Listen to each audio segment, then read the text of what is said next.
திருக்குர்ஆனில் இலக்கிய நயம் என்ற தலைப்பில் இலக்கியத்தின் ஒரு சில பகுதிகளை நம்ம நேற்றைய தினம் பார்த்தோம்.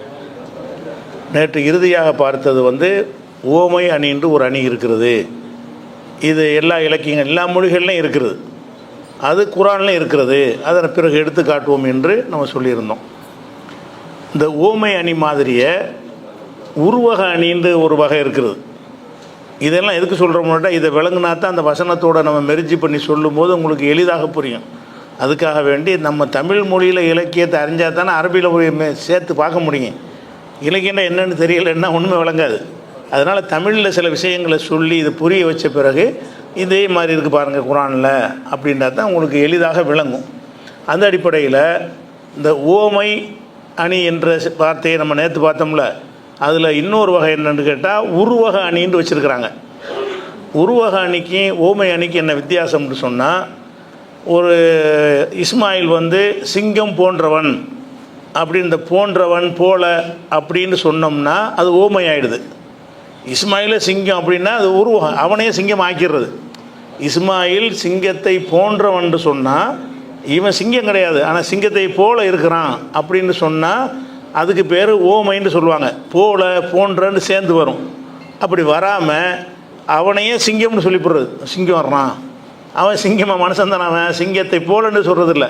இது இன்னும் கொஞ்சம் கூடுதலாக இவனே சிங்கமாயிட்டான் அப்படின்னு சொல்லும் பொழுது அந்த சிங்கத்தினுடைய தன்மை இவனுக்குள்ளே வந்துருச்சு, இவனே சிங்கமாக ஆயிட்டான் அப்படின்னு காட்டுவதற்காக என்ன செய்கிறாங்கன்னு கேட்டால், எல்லா மொழிகள்லையுமே இந்த உருவக அணி, இதுக்கு பேர் உருவகப்படுத்துறது. இவனை சிங்கமாக உருவகப்படுத்திடுறது. இப்போ அந்த போலன்னு சொல்வது இல்லை. இந்த மாதிரியான வகையான அணிகளும் எல்லா மொழிகள்லையும் இருக்கிறது, தமிழ்லையும் இருக்கிறது. அது குர்ஆனில் இருக்கான நிறைய இருக்குது. குர்ஆனில் இந்த உருவக அணி நிறைய இருக்கிறது.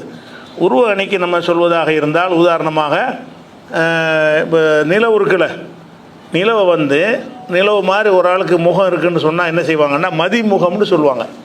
மதின்னா நிலவு, மதினா என்னது, சந்திரனுக்கு பேர் மதின்னு சொல்லுவாங்க. மதிமுகம் என்றால் நிலவு போன்ற முகம்னு சொல்லாமல் அந்த முகமே மதியாக இருக்குது, இவனுடைய முகமே, ஒரு பெண்ணுடைய முகமே சந்திரனாக இருக்குது அப்படின்னு சொல்லும் பொழுது மதிமுகம், இவளுடைய முகம் என்னவாக இருக்குன்னா இவ தான் மதியாக இருக்கிறா, இவ தான் சந்திரனாக இருக்கான்னு சொல்லி மிகைப்படுத்தி சொல்லுவாங்க இல்லையா, அதுக்கு பேர் தான் ஓமைங்கிற சொல்கிறது. அதே மாதிரி இது மாதிரி நிறைய விஷயங்கள் இந்த மாதிரி பயன்படுத்தக்கூடியது இருக்கிறது. ஒரு மண் கோபமாக இருக்கிறான்னு வைங்களேன், கோபம் நெருப்போடு ஒப்பிடுவாங்க கோபத்தை. கோபண்டா நெருப்பு எரிக்கிற மாதிரி இருக்கிறான்ல, அதனால் கோபத்தை நெருப்புன்னு சொல்லுவாங்க. இவன் நெருப்பு போல் கோபப்படுறான்னு சொன்னீங்கன்னா அது ஊமையில் வந்துடும். இவனுடைய கோபத்தையே நெருப்பு ஆக்கிற கோபக்கனல்ங்கிறான்ல, கோபக்கனல்னால் நெருப்பு. கோபக்கனல் என்று சொன்னால் கோபங்கிற நெருப்பு, அந்த கோபமே நெருப்பாக இருக்குதுன்ற மாதிரி இந்த ஓமையை நீக்கிட்டு சொல்கிறது. ஓமையை கழிச்சிட்டு சொன்னாங்கன்னு சொன்னால் இது என்னன்னு கேட்டால் உருவக அணி, உருவகமாக்கி சொல்வது என்பது இருக்குது. அதே மாதிரி நம்ம வீடுகளில் கணவன் மனைவி கொஞ்சிக்கிறாங்க, கண்ணே மணியெல்லாம் சொல்கிறாங்க. அவள் கண்ணா, இவனுக்கு மனைவியை பார்த்து கண்ணேங்கிறான். கண்ணுன்னா கண்ணு தானே, கண்ணுன்னா இதான் கண்ணு, அவளை பார்த்து கண்ணேங்கிறான். என்ன அர்த்தம், கண் போன்றவள்னு சொன்னால் அது ஊமையில் வந்துடும். அவளே கண்ணுண்டோம்னா என் கண்ணாவை ஆயிட்டா, என் கண்ணாவை ஆயிட்டா அப்படிங்கிற மாதிரி என்ன செய்கிறது, ஓவராக பில்டப் பண்ணுறது. ஓமைங்கிறது அதிகமான பில்டப் பண்ணி என்ன செய்கிறதுன்னு கேட்டால், கண்ணே மணியே முத்தன்லாம் கொஞ்சம் குழந்தைகளை கொஞ்சுறாங்க, அதெல்லாம் அந்த மாதிரி உள்ள விஷயங்கள் தான். இப்படி உதாரணமாக காட்டாமல் அந்த எதை ஒப்பிடுகிறானோ அதையே இவனை ஆக்கிடுறது. எதனோட ஒப்பிட சொல்கிறானோ அந்த ஒப்பிடத்தை நீக்கிட்டு என்ன செய்கிறது, இவனையே சிங்கங்கிறது. ஒரு நீதி நடத்துகிறான், நீதியாக இருக்கான்னு ஒருத்தன் இருக்குன்னு வைங்களேன், அவர் தான் நீதிங்கிறது. அவர் இப்படி நீதியாவார், ஒரு மனிதர் நல்ல நீதியாக இருக்காருன்னு வைங்க, என்ன செய்வாங்கன்னா அவரே நீதி. மனுஷன் எப்படி நீதியாக இருப்பான், நீதிங்கிறது ஒரு செயலில், நீதிங்கிறது அது ஒரு செயல்பாடு, ஒரு முடிவு. ஆனால் ஒரு மனிதனை பார்த்து என்ன செய்வாங்கன்னா அவரே நீதிம்பாங்க. அந்த நீதிங்கிறதுக்கு ஒரு உருவத்தை கொடுத்து, அந்த உருவத்தை கொடுத்தா இவர் மாதிரி தான் இருக்கான். அப்படி நீதிக்கு நீங்கள் உருவம் கொடுக்க பார்த்தீங்கன்னு சொன்னால் இந்த மனுஷனுடைய உருவத்தை கொடுக்கலாம் அப்படின்னு சொல்லி ஓவராக பில்டப் பண்ணுறதுக்காக சொல்கிறது. அந்த நீதியில் எல்லாரையும் விட மிஞ்சின நீதியாக இருக்காருன்னு வைங்க, அப்போ என்ன செய்வாங்கன்னா அவரே நீதி அப்படின்னு சொல்லுவாங்க. எல்லா மொழிகள்லையும் இந்த தன்மை இருக்குது. இந்த மாதிரியான இலக்கியங்கள் வந்து குர்ஆனில் நிறைய இருக்குது. குர்ஆன் வசனத்தில் வந்து ஒரு உருவகமாக சொல்லக்கூடிய விஷயங்கள் வந்து அதிகமாக குர்ஆனில் இருக்கிறது. அதே மாதிரி வந்து இது ஒரு விஷயம். இன்னொன்று என்னென்னு கேட்டால், இன்னொரு இலக்கிய வகை அது என்னென்னு கேட்டால், ஒரு செய்தியை நம்ம சொல்லுவோம், அதனுடைய அர்த்தம் ஒரு விஷயத்தை சொல்லும். ஆனால் அந்த அர்த்தத்துக்காக நம்ம சொல்வதில்லை, கருத்து வேறையாக இருக்கும். எப்படின்னு கேட்டால், ஒருத்தன் என்ன செய்கிறான்னு கேட்டால், ராவா பகலாக கஷ்டப்படுறான், உடம்பை வருத்திக்கிறான், சிரமப்படுறான். அவன்கிட்ட போய் சொல்லுவோம், சுவர் இருந்தால் தானே சித்திரம் வரைய முடியுமோ? சுவருக்கு சித்திரத்துக்கு சம்மந்தம் இருக்குது. அவள் சுவர் இருந்தால் தானே ஓவியம் வரைய முடியும். சுவர் பேசிக்கான சுவர் இல்லாட்டி எதில் போய் வரைவீங்க? வரைய முடியாது. இப்படிங்கிற ஒரு சொல் வழக்கு இருக்குல்ல, அந்த சொல்லை எங்கே யூஸ் பண்ணுவோம்னு கேட்டால், ஒருத்தன் தன்னைத்தானே அழிச்சிக்கிறப்போ நீ உடம்பு இருந்தால் தானடா காரியம் செய்ய முடியும். நீ போட்டு உன்னையும் அழிச்சிக்கிட்டீங்கன்னா தூங்க மாட்டேங்கிறான், சாப்பிட மாட்டேங்கிறான்னு சொன்னால் அவனுக்கு போய் சொல்லுவோம், சுவர் இருந்தால் தான் சித்திரம் வரைய முடியும். சுவர்னா உடம்பு, நீ உடம்பை பார்த்துக்கிட்டா இருந்தானா மற்ற காரியம் செய்ய முடியும், ஏன் பார்க்காம இருக்கிறேன்னு சொல்லுவோம். அப்போ சுவர் இருந்தால்தான் சித்திரம் வரைய முடியும்னு சொல்கிறதுக்கு அர்த்தம் என்னன்னு நமக்கு விளங்குறது. சுவரில் தான் சித்திரம் வரைய முடியும்னு விளங்குது. அதுக்கு நம்ம சொல்ல மாட்டோம், இவன் சித்திரம் வரைகிறாளா, இவன் சோத்தில் போய் வரைய போகிறானா, அதுக்கு சொல்கிறது இல்லை. ஒரு மனிதன் வந்து அவன் தன்னையே அழித்து கொண்டு சிரமப்பட்டு ஒரு காரியத்தை செய்யும் பொழுது, ஏன்டா சிரமப்பட்டு உன்னை அழிச்சிக்கிற, நீ இருந்தால் தானடா மற்ற காரியங்களை செய்ய முடியும். இவ்வளோ விவரமாக சொல்வதற்கு பதிலாக, தம்பி சோறு இருந்தால் தான் சித்திரம் வரைய முடியும் பார்த்துக்க அப்படிம்பாங்க. அப்போ சோரை பற்றி சொல்கிறோன்னு அவனு விளங்க மாட்டான். அது அர்த்தம் என்னன்னு விளங்கினாலும் அந்த சொல்லை வந்து அந்த அர்த்தத்துக்கு பயன்படுத்த மாட்டோம். அதே மாதிரியாக பயன்படுத்தக்கூடிய இது வந்து பிரிது மொழிதல்ங்கிறது. அதாவது சொல்கிறது ஒன்று, கருத்து ஒன்று, சொன்னதுடைய அர்த்தம் ஒன்றா இருக்கு. அந்த அர்த்தத்தை சொல்வதற்கு நம்ம இதை பயன்படுத்துறது இல்லை. இவன் ஓவியனும் கிடையாது, இவன் பெயிண்டை வச்சுட்டு வரைய போகிறதும் கிடையாது. ஆனாலும் சரி, அடைய சோறு இருந்தால் தானே சித்திரம் வரைய முடியும்னு அவன் என்ன விளங்கிடுவான், நம்மளை வந்து ஓவராக ரிஸ்க் எடுக்க வேணாங்கிறாங்க அப்படின்னு நம்ம விளங்கிடுவான். நம்மளும் அதுக்கு தான் சொல்கிறோம், அதிக ரிஸ்க் எடுக்காத, அதிக ரிஸ்க் எடுத்து உன்னை நீ அழிச்சிக்கிறாதேன்னு சொல்வதற்கு பதிலாக இந்த வார்த்தையை சொல்லுவாங்க. எப்படி, சுவரை வச்சு தான் சித்திரம் அப்படின்னு சொல்லுவாங்க. அதே மாதிரி ஒரு நல்ல ஒரு வாய்ப்பு கிடைக்குதுன்னு வைங்க, அந்த வாய்ப்பை தவற விட்டுவிட்டான். ஒரு வேலை வாய்ப்பு இருக்கிறது, இன்டர்வியூ கூப்பிட்ருக்குறாங்க, அவன் வந்து போகலை, அல்லது 25 வயசு 30 வயசு ஆகுது, இன்டர்வியூக்கு போக மாட்டேங்கிறான், வேலைக்கு போக மாட்டேங்கிறான். அவன்கிட்ட என்ன சொல்லுவோன்னு கேட்டால், காற்றுள்ள போதே தூற்றி கொண்டு சொல்லுவாங்க. இப்போ தூற்றுவது நெல் அறுத்து வந்த உடனே அது தூத்துறதுன்னு ஒரு செயல் செய்வாங்க, மேலேருந்து கொட்டுவாங்க. அப்படி கொட்டும்போது காற்று அடிக்கணும். அந்த காற்று அடித்தா தான் அந்த காற்றுல என்ன செய்யுங்க, அந்த அதில் உள்ள உமி துகள்கள்லாம் போயிட்டு நெல்மணிகளாக கீழே கொட்டும். அப்போ காற்று இருக்கும்போது தானடா தூட்டுறன்னு சந்தர்ப்பம் வரும்போது பயன்படுத்துறதுக்காக சொல்கிறது. நல்ல ஒரு வாய்ப்பு வந்தீங்கன்னா நீ பயன்படுத்திக்கணுமே தவிர, நீ பயன்படுத்த விரும்பும்போது அந்த வாய்ப்பு கிடைக்காது. அப்போ வாய்ப்பு கிடைக்கும்போது ஒன்றை பயன்படுத்தாமல் ஒருத்தர் இருந்தான்னு சொன்னால் அவன்கிட்ட நம்ம என்ன சொல்லுவோம், காற்றுள்ள போதே தூற்றிக்கொள். அப்போ அந்த காற்றுக்கு வாய்ப்பு, அதுக்குரிய வாய்ப்பு இருக்கும்போதே தூட்டுனா தான் நெல்லில் உள்ள தூசிலாம் போகும். காற்று இல்லாத இடத்துல கொட்டினீங்கன்னா அப்படியே கொட்டும், எப்படி கொட்டினீங்க அப்படியே கிடக்கும்.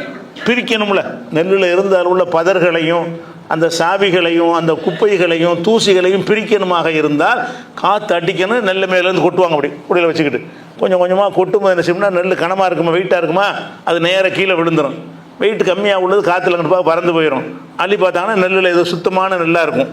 இதுக்கு வந்து தூற்றுவதுன்னு சொல்வது இது விவசாயிகளுக்கு தெரிஞ்ச ஒரு வார்த்தை. இதை எதுக்கு சொல்லுவாங்கன்னு கேட்டால், விவசாயிக்கு சொல்ல மாட்டாங்க, இவன் தூற்ற போகிறதும் கிடையாது.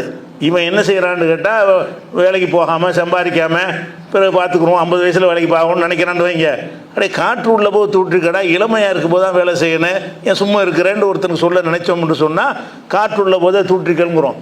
இந்த மாதிரி அதாவது சொல்கிறது ஒன்றா இருக்கும், அதுலேருந்து விளங்குற கருத்து வேறையாக இருக்கும். அப்படி எல்லாரும் விளங்கிக்கிறோம். அதை அப்படி சொல்லக்கூடியதுக்கு என்ன செய்கிறாங்கன்னா, இது ஒரு அணியாக வைத்திருக்கிறார்கள். இதுவும் குர்ஆன் நிறைய இருக்குது. குர்ஆனில் வந்து நேரடியாக சொல்லாமல் வேறு ஒரு உதாரணத்தை குர்ஆன் சொல்லும், அதனுடைய அர்த்தம் இதுதான் நமக்கு விளங்கிடும். இந்த சொல்லுக்கு விளங்குறோம்ல, அந்த மாதிரியானலாம் இருக்குது. அதே மாதிரி ஒருத்தன் ஒரு காரியத்தை செய்கிறான், அவன் செய்யும்போது அவன் அந்த தோற்று போகிற காரியத்தை கையில் எடுக்கிறான். இவனுக்கு அந்த காரியத்தை செய்ய கெப்பாசிட்டி இல்லை, இருந்தாலும் தைரியமாக இறங்குறான். அப்படி இறங்கினா என்ன செய்வாங்கன்னு கேட்டால், ஆழம் தெரியாமல் காலை விடாத பாம்பாங்க. நீச்சல் தெரியாத ஒருத்தன் குளத்தில் கம்மாயில் காலை விடுறதா இருந்தால் போது ஆழம் தெரியணும். இவனை மூழ்கடிக்கிற ஆழமாக இருந்துச்சுன்னா காலை விடக்கூடாது. அப்போ நீச்சல் தெரியாத ஒருத்தன் வந்து காலை விட்டால் செத்து போயிடுவான். அப்போ நீ வந்து ஒரு காரியத்தில் இறங்குறதாக இருந்தால் அதற்குரிய திறமையும் அதுக்குரிய ஆற்றலையும் நீ வளர்த்துக்கிட்டு என்ன செய்யணும், அதை செய்யணும். ஆழம் தெரியாமல் காலை விட்டுறக்கூடாதுன்னா தெரியாத வேலையை செய்யாத. எதில் உனக்கு பரிச்சயம் இல்லையோ, எதில் உனக்கு அனுபவம் இல்லையோ அதை செய்யாத அப்படின்னு சொல்வதற்கு பதிலாக இதை சொல்கிறோம் நம்ம. எப்படி ஆழம் தெரியாமல் காலை விடாத. நான் எங்கே காலை விட்டேன்னு கேட்பான் அவன் அவன் விளங்கிடுவான். ஆழம் தெரியாமல் காலை விடாதன்னா என்ன சொல்கிறாங்க, ஆழத்தை சொல்லதை காலை விடுறதை பற்றி சொல்லலை. எதை சொல்கிறாங்க, நம்ம செய்கிற காரியம் வந்து நமக்கு போதுமான பரிச்சயம் இல்லை, நமக்கு அந்த கெப்பாசிட்டி இல்லைன்றதை சொல்கிறாங்க, விளங்கிக்கிறான். அதே மாதிரி இந்த மாதிரி உள்ள விஷயம்னு வைங்களேன், ஒரு பெரிய ஒரு வீழ்த்த முடியாத ஒரு சக்தி உள்ளவன் வந்து வீழ்ந்துட்டான்னு வைங்க, அப்போ என்ன செய்வாங்கன்னா ஆணைக்கு அடி சறுக்கும்பாங்க. ஆணைன்னா யானை வந்து அகலமான பாதம் வந்து அகலமாக இருக்கும், யானைக்கு சறுக்காது. மற்ற கால்கள் நம்ம கால்லாம் சின்ன அளவு தானே இருக்குது, பெரட்டி விட்டுரும். அது மாதிரி அது 4 கால் வேறு இருக்குது. 4 காலும் இருந்து அகலமாக இருந்துச்சுன்னு சொன்னால் அது சறுக்கிறதுக்கு வாய்ப்பு கிடையாது. ஒல்லியான காலாக இருந்தால் பெரட்டி விட்டுரும்ல. இப்போ யானையும் சமயத்தில் சறுக்கி விழுந்துடும். அதனால் நினைக்காத நம்ம யானை மாதிரி இருக்கிறோம், கால் நல்ல பாதம்லாம் அகலமாக இருக்கிறது, இப்போ சறுக்கி விழமாட்டோன்னு நினைக்காதரா. யானைக்கு அடி சறுக்கும். யானைக்கு அடி சறுக்கிறதுங்கிறது அதை சொல்கிறதுக்காக சொல்கிறது இல்லை. எந்த யானையாக இருந்தாலும் ஒரு நேரம் இல்லாட்டி ஒரு நேரம் சறுக்கி விழுந்துடும். அந்த மாதிரி நீ எவ்வளோ பெரிய கொம்பனாக இருந்தாலும், ஒரு பெரிய தலைவராக இருந்தாலும், ஒரு முதலமைச்சராக இருந்தாலும், ஒரு பிரதமராக இருந்தாலும், ஒரு பவர்ஃபுல்லான ஒரு ரவுடியாக இருந்தாலும் ஒரு நேரம் இல்லாட்டி ஒரு நேரம் சறுக்கி விழுந்துருவேன். ஆணைக்கும் அடி சறுக்குங்கிறது எதுக்கு பயன்படுத்துவோம், ஒரு மனிதன் வந்து ஏதாவது ஒரு நேரத்தில் விழுந்துருவான்னு வீழ்த்த முடியாத ஒரு ஆள், வீழ்த்த முடியாத ஆள்னு நினைக்கிற ஒரு ஆள் அவன் வீழ்ந்துட்டான்னா என்ன செய்வோம், யானைக்கு அடி சறுக்கும். நீ யானை நினச்சிக்கிட்டு இருக்காது, யானையாக இருந்தாலும் சரிக்கு தான் ஆகணும் அப்படின்றத இதெல்லாம் வந்து பழமொழி. அதே மாதிரி வந்து எறும்பு ஊற கல்லும் தேயும். ஒருத்தன் உழைக்கிறான், நம்மளாம் உழைச்சி என்ன ஆக போகுது அப்படின்னு நினைக்காதடா. ஒரு கல்லில் எறும்பு ஓடிக்கிட்டு இருந்துச்சுன்னு சொன்னால் அது போன பாதை அப்படி தெரிஞ்சிடும் கொஞ்ச நாளில். ஒரு எறும்பு ஒரு பாறையில் ஓடுதுன்னு வைங்க, நாள் ஓடும்போது ஒன்றுமே தெரியாது. ஒரு 10 நாளைக்கு அந்த பாதையில் எறும்பு போயிட்டு இருந்துச்சுன்னு வைங்க, அதனுடைய சக்திக்கு ஏற்ப அதில் பெண்டோலேன்னு உண்டாயிரும். அதை எறும்பு கால் நடக்கிறதுனாலேயே பாறை தேஞ்சிரும். எறும்புக்கு என்ன எலும்புன்னு நினைக்காத, எறும்பு ஊற கல்லும் தேயும். எறும்பு ஊர்ந்து போணுச்சுன்னு சொன்னால் கல் கூட தேஞ்சிரும், கல்லில் கூட பாதை உண்டாயிரும்னு ஒரு வார்த்தையை சொல்லுவாங்க. எதுக்கு சொல்லுவாங்க, உன் உழைப்பு சின்னது நினைக்காத, சிறு துளி பெருவெள்ளம்னு சொல்கிறோம்ல, சின்னதாக நினைக்காதப்பா, ஒன்னாலையும் என்ன செய்ய முடியும், திருப்பி திருப்பி செஞ்சீங்கன்னா ஒரு பாதையை உண்டாக்க முடியும். சோர்ந்துடாத, முயற்சியை கைவிட்டுறாத. இவ்வளவும் அடக்கி என்ன செய்வாங்கன்னு கேட்டால் எறும்பு ஊற கல்லும் தேயும். அதனால் நீ எறும்பாக இருந்தாலும் அது பாறையாக இருந்தாலும் ஒன்னாலையும் என்ன செய்ய முடியும், அது நடந்து அதில் ஒரு பாதையை உண்டாக்க முடியும் அப்படிங்கிற மாதிரியெல்லாம் இருக்குது. இது ஒரு வகையான ஒரு அணி. இந்த மாதிரி குர்ஆனில் இருக்க நிறைய இருக்குது. அது ஒன்றுனே உதாரணத்தை வசனத்தை சொல்லும்போது உங்களுக்கு கிளியராக அது விளங்கும். இது ஒரு வகையான ஒரு இலக்கிய அணி தான். இலக்கியம்னு சொன்னாலே நேரடி அர்த்தம் இருக்காதுன்றது எப்போவுமே. இலக்கியம்னு சொன்னாலே நேரடியாக என்ன அர்த்தமோ அதை விட்டுட்டு வேறு அர்த்தத்தை செய்வதற்கு பேர் தான் இலக்கியம். சுருக்க வார்த்தையில் சொல்கிறதா இருந்தால் சிங்கம்னா சிங்கத்தை தானே குறிக்கும். ஒரு மனுஷனுக்கு சொன்னீங்கன்னா வேறு அர்த்தத்தை கொடுக்குறீங்க. அந்த சொல்லுக்கு என்ன அர்த்தம் அகராதியில் உண்டோ அதை விட்டுட்டு வேறு ஒரு நோக்கத்துக்காக வேண்டி வேறு ஒரு அர்த்தத்துக்கு நம்ம யூஸ் பண்ணுறதுக்கு பூராமல் இலக்கியம்னு சொல்லுவாங்க. அதில் பல வகைகளாக பிரிச்சுருக்கிறாங்க. அதே மாதிரி இருக்குது. அதே மாதிரி என்ன செய்யறதுன்னு கேட்டால் கிண்டல் பண்ணுறதுக்காண்டி எதிர்மறையாக பேசுகிறது. எதிர்மறையாக பேசுகிறேன்னா என்னென்னு கேட்டால், அவன் ரொம்ப லேட்டாக வரான்னு வைங்க, என்னப்பா சீக்கிரம் வந்துட்டேங்கிறது. அவன் லேட்டாக வந்திருக்கான்னு எல்லாருக்கும் தெரியும். என்ன இவ்வளோ சீக்கிரம் வந்துட்டேன், அப்போ இவ்வளோ சீக்கிரம் வந்துட்டேன்னா சீக்கிரம் வரலாம் அவனுக்கு தெரியும், நமக்கு தெரியும். நம்ம கிண்டல் அடிக்கிறோண்டு கிண்டல் அடிப்பதற்காக வேண்டி எதிர்மறையாக சொல்வது. அந்த அர்த்தத்தை வந்து சீக்கிரம் வந்துட்டான் என்பது லேட்டாக வர்றதுக்கு பயன்படுத்துறது. அவன் லேட்டாக தான் வந்திருக்கிறான், ஏன்டா லேட்டாக வந்தேன்னு கேட்டால் யதார்த்தம், அது இலக்கியம் இல்லை. லேட்டாக வர்றவனை பார்த்து என்ன இவ்வளோ சீக்கிரம் வந்துட்டீங்க அப்படின்னா அது கிண்டல். ஒரு ருசிகரமாக இருக்கல அந்த செய்தி. நீங்கள் லேட்டாக வந்தேன்னு கேட்குறதை விட என்ன இவ்வளோ சீக்கிரம் வந்துட்டீங்க அப்படின்னு கிண்டலாக கேட்கும்போது அந்த கிண்டலில் ஒரு ரசனை இருக்கும்ல, கிண்டல் பண்ணும்போது ஒரு விதமான சுவை இருக்கும். அந்த மாதிரி பயன்படுத்தக்கூடிய வகை இலக்கியத்தில் இருக்குது இப்படியான விஷயம். இந்த மாதிரி எல்லாம் நிறைய இடங்கள் அப்படி வஞ்ச புகழ்ச்சி, இதுக்கு பேர். புகழ்கிற மாதிரி தெரியும், அது புகழ் கிடையாது, இகழ்றது தான். வஞ்ச புகழ்ச்சிம்பாங்க. வஞ்ச புகழ்ச்சி அணின்ற ஒரு அணி வச்சுருக்காங்க இலக்கியத்தில். தமிழில் மட்டும் வச்சுருக்காங்கன்னா உலகத்தில் எல்லா பாஷையிலையும் இருக்குது, அரபிலையும் இருக்குது. அரபியில் இருக்கிற மாதிரி குர்ஆன்லையும் இருக்குது. குர்ஆனில் என்ன செய்யும், அல்லாஹ் வந்து நற்செய்தி நரகத்தை பற்றி நற்செய்தி சொல்லுங்கிறான். அல்லாஹ் நரகம் வந்து நற்செய்தியா, உதாரணத்துக்காக வேண்டி நரகத்தை பற்றி உனக்கு நற்செய்தி சொல்லுங்கன்னா அது நற்செய்தியா கெட்ட செய்தியா, இப்படி அது ஏன் நற்செய்தியில் சொல்கிறான்னு உங்களுக்கு வந்து வித்தியாசமாக தெரியும். இலக்கியம் தெரியலன்னா, இந்த இலக்கியம் தெரிஞ்சிருந்தோம்னு சொன்னால் இது ஒரு மக்களை ஈர்ப்பதற்கு சொல்லக்கூடிய ஒரு ஸ்டைலு, இது எல்லா பாஷையிலையும் உண்டு, அது ருசிகரமாக இருக்கும் அப்படிங்கிறது விளங்கிக்கிடுவாங்க. அதே மாதிரி பழிக்கிற மாதிரி என்ன செய்கிறது, புகழ்கிற மாதிரி பழிக்கிறது, அதுதான் அது அதில் உள்ள விஷயம். அதே மாதிரி ஒருத்தன் ஒரு அறிவாளி மடத்தனமாக பேசுகிறான்னு வைங்க, பயங்கர புத்திசாலியாக இருக்கேப்பாங்கிறது. அவன் பேசுனது உளறான், முட்டாள்தனமாக பேசுகிறான், அவன்கிட்ட என்ன செய்கிறது, சரியான புத்திசாலி தான் பண்ணி அப்படின்னு சொல்லி அவன் சொன்ன தவறான ஒரு விடையை சொல்லியிருக்கும் பொழுது அவனை புத்திசாலின்னு சொல்கிறதுலாம் அப்படி சரியான கஞ்சப்பையில் இருப்பான். வாங்க பாரி வள்ளலைங்கிறது, வள்ளல்னு ஒருத்தன் பேர் எடுத்துருப்பானா அதை சொல்லி கூப்பிட்றான், என்ன பாரி வள்ளல் அப்படிங்கிறது. அவன் எச்சிக்கையில் காக்க வரட்ட மாட்டான், அவன் எச்சிக்கையில் காக்கா வரட்டுனா அதில் உள்ள பறக்கையெல்லாம் போய் காக்கைக்கு போயிடும்ல, அப்படி கஞ்சாமன். அந்த மாதிரி ஒரு கஞ்சனாக இருந்தானே அவனை பற்றி என்ன செய்வாங்க, சரியான கஞ்சன்னு சொல்ல மாட்டாங்க, என்ன சொல்லுவாங்க அப்படின்னு சொல்லுவாங்க. அப்படி சொன்னால் இலக்கியம் இல்லது, அப்படி சொன்னால் சாதாரண ஒரு நடையில் உள்ளது அப்படின்னு சொல்லலாம். அதை கொஞ்சம் ருசிகரமாக ஒரு முலாம் பூசி கவர்ச்சிகரமாக சொல்கிறத தான் என்ன செய்யணும்னு கேட்டால், இந்த வள்ளல்னு பேர் எடுத்திருப்பாங்கல்ல, சீதக்காதி வள்ளல்ண்டு, வாங்க சீதக்காதி அப்படிங்கிறது. இதை வள்ளல்ண்டு யாரெல்லாம் கொடை வள்ளல்னு பேர் எடுத்தாங்களோ அவங்க பேரை சொல்லி என்ன செய்கிறது, இவனை வந்து சொல்கிறது பார்த்தா புகழ்கிற மாதிரி இருக்கும், சீதக்காதின்னு சொல்கிறாருன்னு சொல்லி. ஆனால் அவனுக்கும் தெரியும், நமக்கும் தெரியும் புகழலை. நம்ம கஞ்சத்தனத்தை தான் இவங்க சுட்டி காட்டுறாங்கன்னு அவனுக்கும் தெரியும், அது நமக்கும் தெரியும். அந்த மாதிரி எல்லாம் ஒரு இருக்குது. ஒருத்தன் பாடுறான், கேட்க சைக்கிளை சூப்பராக படிக்க பாடுறிய பார்க்குறது அவனுக்கு தான். அவன் பாட்டு படிக்கிறான், நம்ம கேட்க சகிக்க மாட்டேங்குது. சைக்கிள்னு சொல்ல மாட்டோம், எப்படி சொல்லுவோம், அருமையாக பாடுற, அவனு வழங்கிறான், நம்ம கிண்டல் பண்ணுறாங்க, பாட்டை நிப்பாட்டிருன்னு அப்படிங்கிறது இருக்குது. அப்போ இந்த மாதிரி வந்து வேற ஒரு கருத்தை, எதிர்மறையான கருத்தை வைத்து என்ன செய்கிறது, வஞ்ச புகழ்ச்சி பண்ணுறதுங்கிறது ஒன்று இருக்குது. இந்த மாதிரியான விஷயங்கள் வந்து குர்ஆனில் நிறைய இருக்குது. குர்ஆனில் அல்லாஹ் என்ன செய்வான்னா அந்த மாதிரி நிறைய வார்த்தைகளை பயன்படுத்துவோம். அது பார்த்தீங்கன்னு சொன்னால் இதுக்கு ஏன் இப்படி சொல்கிறான்னு உங்களுக்கு தோணும். நேரடியாக பார்த்தீங்கன்னா அது நேரடி அர்த்தம் கிடையாது. இது ஒரு ருசிகரமாக ஒரு செய்தியை சொல்வதற்குரிய மக்கள் கடைபிடித்து கொள்ளக்கூடிய ஒரு வழிமுறை. அது அந்த வழிமுறையில் அந்த வசனத்தில் அல்லாஹ் என்ன செய்யற, அந்த வசனங்களை எடுத்து காட்டும்போது உங்களுக்கு தெளிவாக வழங்கும். எந்தெந்த வசனத்தில் அல்லாஹ் வஞ்ச புகழ்ச்சி பண்ணுறான் அப்படிங்கிறது உங்களுக்கு அந்த இடத்துல வரும்போது உங்களுக்கு புரியும். இப்படி ஒரு வகை இருக்குது. அதே மாதிரி வந்து ஒரு இலக்கியத்தில் ஒரு சொல்ல என்ன செய்வாங்கன்னு கேட்டால், ஒரு சொல்ல ரெண்டு தடவை போடுவாங்க. முதல் தடவை போடும்போது அர்த்தம் வேறையாக இருக்கும், அதே சொல்ல அடுத்து வரும் அதுக்கு வேறு அர்த்தமாக இருக்கும். ஒரு சொல்லு தான், ஒரு சொல்லையே வந்து 2-3 தடவை பயன்படுத்துவாங்க. பயன்படுத்தும் பொழுது முதல்ல சொன்ன சொல்லுக்கு அர்த்தம் வேறையாக இருக்கும், ரெண்டாவது சொன்ன சொல்லுக்கு அதே சொல்லத்தான் இருக்கும், அர்த்தம் வேறையாக இருக்கும். உதாரணமாக மலைத்தேன், ஏன்னா நான் மலைத்தேன் ஒரு பாட்டு படிக்கிறான், ஒரு ஒரு ஒரு ஒரு பெண்ணை பார்த்து படிக்கிறான். அப்போ மலைத்தேன், மலைத்தேன் என்ன அர்த்தம், மலையில் உற்பத்தி ஆகக்கூடிய தேன். அதே மாதிரி மலைச்சு போகிறான்ல ஒருத்தன், அதுக்கு மலைப்பு தானே. மலைத்தேன்டா என்ன அர்த்தம், நான் வியந்து போயிட்டேன், இது மலைத்தேன் என நான் மலைத்தேன் தான். மலைத்தேனுக்கு என்ன அர்த்தம், மலையில் உற்பத்தி ஆகிற தேன் என்ற அர்த்தம், மலை பிளஸ் தேன். இந்த மலைத்தேனுங்கிற தனி சொல். அப்படி மலைத்தான் சொன்னால் ஒரு வியப்படைந்தான், தயங்கினான் அப்படிங்கிறது உள்ளது. ஒரு பெண்ணை பார்த்து என்ன செய்கிறான்னா மலைத்தேன் என நான் மலைத்தேன்கிறான், மலைத்தேன் என்று நினைத்து நான் மலைத்து போயிட்டேன் அப்படிங்கிறான். ரெண்டும் ஒரே வார்த்தை தானே இருக்குது. அப்போ ஒரு வார்த்தையை வந்து இந்த மாதிரி ஒரு வார்த்தையில் வர முதல்ல அதுக்கு அர்த்தம் வேறையாக இருக்கும், ரெண்டாவதுக்கு அர்த்தம் வேறையாக இருக்கும். இப்படியான வழிமுறைகள் வந்து இருக்கிறது. ஆனால் குர்ஆனில் ரொம்ப ரேராக இருக்குது. இந்த மாதிரி உள்ள விஷயங்கள் வந்து தப்பு இல்லாதனால அதிக அளவில் இருக்காது. தமிழில் நிறைய இருக்குது. தமிழ் மொழியில் இந்த மாதிரி சொல்லக்கூடியது வந்து ஒரு சொல்லையே வந்து 2 அர்த்தத்துக்கு பயன்படுத்துது. ஒரு சொல்ல 2 இடத்துல பயன்படுத்துறது பார்த்தா ஒரு அர்த்தம் தெரியும், உள்ளுக்குள்ளே வேறு அர்த்தமாக இருக்கும். அப்படிப்பட்டது நிறைய உதாரணங்கள்லாம் இருக்குது. உதாரணமாக வந்து சொல்வதாக இருந்த ஃபேமஸாக அதுக்கு உதாரணம் காட்டுவாங்க. என்னென்னா அந்த காலத்து சினிமா பாட்டில் ஒன்று படிப்பாங்க, அத்திக்காய் காய்பாங்க. அத்திக்காய்னா என்னது, அத்திப்பழத்துடைய காய் தானே அப்படின்னு நம்ம நினைக்குவோம். ஆனால் அவன் அதை சொல்லலை.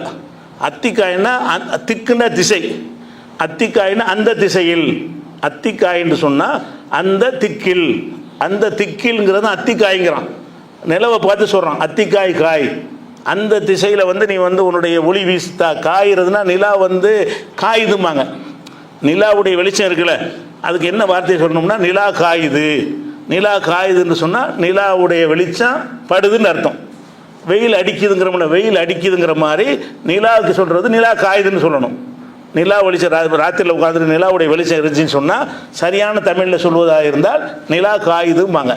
அப்போ நிலா காயுதுன்னு என்ன, நிலா ஈரமாக இருந்து காயுதுன்னு அர்த்தம் கிடையாது. காயுதல்ங்கிறது வந்து என்னது, அது வந்து ஒளி வீசுறது, வெளிச்சம் பாய்ச்சின்னு அர்த்தம், நிலாவுக்கு சொல்லக்கூடியது. அவன் என்ன செய்கிறான்னா அத்திக்காய் காய், நிலவே அந்த திசையில் வந்து நீ வெளிச்சம் என் பக்கம் வராத, அந்த பக்கம் எப்படி அதை சொல்லுவான். நிறைய காய்னா வரும். அதே மாதிரி வந்து கொத்தவரங்காய்னு கொற்றவரங்காய்னா கொற்றவர்னா அரசன் அர்த்தம். கொற்றவரைக்காய்னா என்னுடைய தலைவனை வந்து நீ என்ன செய்ய, நீ வந்து உன்னுடைய வெளிச்சத்தை அவர் மேலே பாய்ச்சு. அதே மாதிரி மாதுளங்காயின்னு வரும். மாதுளங்காய்னா மாதுளங்காய் இல்லை, மாதுடைய உள்ளம் காயாக இருந்தாலும், மாதுளங்காய்னா மாதுடைய உள்ளம் காயாக இருந்தாலும் என் உள்ளம் காயாக முன்ன அப்படி படிக்கிறாங்க இல்லை. இதுகளெல்லாம் வந்துக்கிட்டு பார்த்தா ஒரு அர்த்தமாக தெரியும். உள்ள அவன் அந்த அர்த்தத்தில் சொல்லலை, வேற ஒரு அர்த்தத்தை சொல்கிறான். அதை பிரித்து பார்த்தோம்னா என்ன அர்த்தம் சொல்கிறான்னு பார்த்தோம்னா விளங்கு. இப்படியான வார்த்தை விளையாட்டு, இந்த வார்த்தை விளையாட்டு சொல்லக்கூடிய விஷயங்கள் வந்து குர்ஆனில் ரொம்ப கம்மியாக இருக்குது. இதில் பெரிய அளவுக்கு பயன் இல்லாததுனால நூற்றுக்கணக்கில் உதாரணம்லாம் எடுத்து காட்ட முடியாது. அது இருக்குது, இந்த இலக்கியம் வந்து இருக்குது. இது ஒரு வகையாச்சு. அடுத்தது வந்து முக்கியமான என்னென்னு கேட்டால், இந்த மாலை மாற்றுன்னு சொல்லுவாங்க. மாலை மாற்றுன்னு சொன்னால் ஒரு கவிதை எழுதுறது, எழுதிட்டு அங்கிட்டிருந்து படித்தாலும் அந்த வாசம் வரும், இங்கிட்டிருந்து படித்தாலும் அப்படி வரும். அதை தலைகீழ படித்தாலும் அதே மாதிரி வர்றதுக்கு உதாரணமாக என்ன செய்வாங்கன்னா, உதாரணமாக விகட கவிங்கிற உதாரணத்தை அடிக்கடி காட்டுவாங்க. விகட கவின்னு எழுதிட்டு பார்த்தீங்கன்னா ரிவர்ஸ்லேயும் இப்படி வரும். விகட கவின்னு இருக்குல்ல, வீதான கடைசியில் இருக்குது, அப்படி படித்து பாருங்கள், விகட கவின்னு வரும். அதை இந்த இப்படி படித்தாலும் அதே வார்த்தை வரும், அது ரிவர்ஸில் படித்தாலும் அப்படி வருங்கிறது. அது சொல்லில் உள்ள இலக்கிய கருத்துலாம் ஒன்றும் கிடையாது. அந்த சொல் திறமை, அந்த மொழி திறமையை பார்த்து என்ன செய்வாங்கன்னு கேட்டால், இதே மாதிரிலாம் செய்கிற தேர் வருதேங்கிறான் ஒருத்தன். இது ரிவர்ஸ்லேயும் தேர் வருதேன்னு வரும். தேரு வருதே அப்படின்னா அங்கே வருதேன்னு முடியுதில்ல, அங்கேருந்து ஆரம்பிச்சிங்கன்னா தேரு வருதேன்னு வரும். இது ஒரு சொல்ல சொன்னதை உங்களுக்கு வழங்க. இது பெரிய கவிதையை எப்படி செய்வானுவோம். இது ஒரு சொல்லில் யாரும் சொல்லிட்டு போயிடலாம். மேலதாளமேண்டா, மேலதாளமேங்கிறது எங்கிட்டு படித்தாலும் மேலதாளமே தான், அங்கிட்டு படித்தாலும் மேலதாளமேண்டு, இப்படி சொற்கள் நிறைய இருக்குது. ஆனால் சொற்களில் வர்றது பெரிய இலக்கியம் கிடையாது. இது என்ன செய்வாங்கன்றா, தமிழில் பெரிய கவிதை எழுதுவாங்க. ஒரு வரிக்கு 2 வரி வரும். அந்த அப்படி அங்கேருந்து படிப்பாங்க. ரிவர்ஸில் படித்தாலும் அப்படி வர்றது எவ்வளோ திறமையாக பிளான் பண்ணி அந்த வார்த்தைகள்லாம் போடணும். வார்த்தையில் பொறுக்கி போட்டு அந்த மாதிரி வருதான்னு பார்த்து பெரிய கஷ்டமான வேலை. இந்த மாதிரியா ஒரு இலக்கியம்னு ஒன்று இருக்குது. இந்த இலக்கியத்தில் பொருள்லாம் ஒன்றும் கிடையாது, கருத்தெல்லாம் ஒன்றும் இருக்காது. அவருடைய திறமை, அந்த கவிஞருடைய மொழி திறமையை காட்டுவதற்கு உள்ளதாக இருக்கிறதுனால இந்த மாதிரி விஷயம் குர்ஆனில் கிடையாது. குர்ஆனில் என்ன இருக்குது, இதில் என்ன இருக்குது, ரிவர்ஸில் படித்தாங்க வந்து இப்படி தான் பண்ணால் அதில் என்ன கருத்து இருக்குது, என்ன ஒரு மெசேஜ் இருக்குது, ஒன்றுமே இல்லை. அதனால் இந்த மாதிரி இலக்கியத்தை வந்து இஸ்லாம் எடுத்துக்கிறல, குர்ஆன் எடுத்துக்கிறல. குர்ஆனில் அந்த மாதிரி உதாரணம் நீங்கள் பார்க்க முடியாது. இப்படி ஒரு விஷயம் இருக்குது. அதே மாதிரி வந்து விடுகதைகளை சொல்லிக்கிட்டு என்ன செய்கிறதுன்னு கேட்டால், அதாவது இப்போ பழமொழிகள் விடுகதைகள் இருக்கும்ல, அந்த மாதிரி விடுகதைகள் மூலமாக ஒரு கருத்தை சொல்வது. ஒரு சும்மா ஒரு கருத்தை செய்யும்போது முற்பகல் செய்யின் பிற்பகல் விளையுங்கிறது. இது வந்து முற்பகலில் நம்ம தான் செஞ்சோம், காலையில் தான் செஞ்சோம்னு சொன்னால் சாயந்தரத்துக்கு அது ரிசல்ட் வந்துடும் அப்படிங்கிறதுக்காக சொன்னால் ஒரு பழமொழி இருக்குன்னு வைங்களேன். இது என்ன செய்யறேன்னா, ஒருத்தர் அநியாயம் பண்ணான்னு சொன்னால் உனக்கு வர முடியாத மாதிரி முற்பகல் செய்யின் பிற்பகல் விளையும்னு அவனுக்கு சொல்லு எச்சரிக்கிறது. இதெல்லாம் வந்து அந்த பழமொழியை சொல்கிற நோக்கம் இல்லை. அந்த பழமொழியுடைய கருத்து என்னவாக இருக்கிறதோ அந்த ரிசல்ட்டும் உனக்கும் கிடைக்கும் அப்படின்னு சொல்கிறது. அது மாதிரி சின்ன ஒரு குடும்பத்தில் 4 பேர் இருப்பாங்க. 4 பேர் 4 திசையில் உட்காந்துருப்பாங்க. இருக்கிற 4 பேர் வீட்டில் ஒரு சங்கம் இருக்கும். அந்த சங்கத்தில் 10 உறுப்பினர் தான் இருப்பாங்க. 10 பேர் 10 திசையில் இருப்பானுவோம். அதை என்ன செய்வாங்கன்னு கேட்டால், உலக்குக்குள்ளே என்னடா கிழக்குமே இருக்குது, உலக்குங்கிற உள்ள தான் இருக்கு, இதில் என்ன கிழக்குமே இருக்குது, கிழக்குமே இருக்குன்னா ஒரு பெரிய பில்டிங் இருக்குது, கிழக்குமே இருக்குங்களாம். இருக்கிறது உலக்குன்னா ஒரு 200 மில்லி கூட இருக்குல்ல, அது உலக்கும்பாங்க. 200 மில்லி உலக்குங்கிறது ஒரு அளவு. அது அந்த காலத்தில் படின்னு சொல்லுவாங்கள்ல, அந்த படியுடைய சின்ன அளவு வந்து அரைக்கா படிங்கிறாங்கல்ல, அதுதான் உலக்கும்பாங்க. உலக்குங்கிறது நம்ம கலக்க சொன்னால் ஒரு 200-250 ml உள்ள ஒரு கருவின்னு வைங்களேன், லிட்டர் இருக்குல்ல, அதில் வந்து என்ன கிழக்குமே இருக்குது, உலக்குக்குள்ளே என்னடா கிழக்குமே இருக்குது அப்படின்னு சொல்லுவாங்க. எதுக்கு உலக்க சொல்கிற நோக்கம் இல்லை. நீ இப்படிக்கான இருந்துட்டு இதில் என்ன இது கிழக்கு இது மேற்குன்னு பிரிக்கிற, அதில் எது திசை இதுக்கு பார்க்கணும். ஒரு பார்வையில் எல்லாம் ஒரே தெரிஞ்சிருத, இப்படி பார்த்தாலும் எல்லாம் கண்ணுக்கு தெரியுது. அப்புறம் என்ன கிழக்கு மேற்கு, விரிந்து இருந்தால் தான் அது கிழக்கு இருக்குது, அது மேற்கு இருக்குன்னு பேசணும். நீ இருக்கிறது முழுக்கானு, அதில் என்ன கிழக்கு மேற்கு அப்படின்னு சொல்லிட்டு நம்ம கேட்கவும் அது உலக்க சொல்கிறதா கிடையாது. எதுக்கு சொல்லுவாங்க, இவங்க சின்ன ஒரு நம்பராக இருந்துக்கிட்டு, சின்ன ஒரு சங்கமாக இருந்துக்கிட்டு, சின்ன ஒரு கட்சியாக இருந்துக்கிட்டு, சின்ன ஒரு குடும்பமாக இருந்துக்கிட்டு, அவனுக்குள்ளே 4 பேர் 4 பக்கம் எடுத்துகிட்டு போனான்னு வைங்க. என்னடா இருக்கிறது 4 பேர் 4 பக்கம் இருப்பீங்களா? ஒரு 4000 பேர் இருந்து 4 பக்கம் போனால் கூட பரவாயில்லை. இருக்கிறது 4 பேர், அதில் ஒருத்தர் அங்கிட்டு போகிறாங்கிறான், ஒருத்தர் இங்கிட்டு போகிறாங்கிறான். அதை சொல்வதற்கு என்ன செய்வாங்கன்னு கேட்டால், உலக்குக்குள் எதுக்கு கிழக்குமே இருக்குது அப்படின்னு சொல்லுவாங்க. அது உலக்க சொல்கிற நோக்கம் கிடையாது. அதில் ஒரு கருத்து இருக்குது, ருசிகரமான ஒரு கருத்து அதில் அடங்கியிருக்கு. இப்படிலாம் சொல்லுவாங்க நிறைய.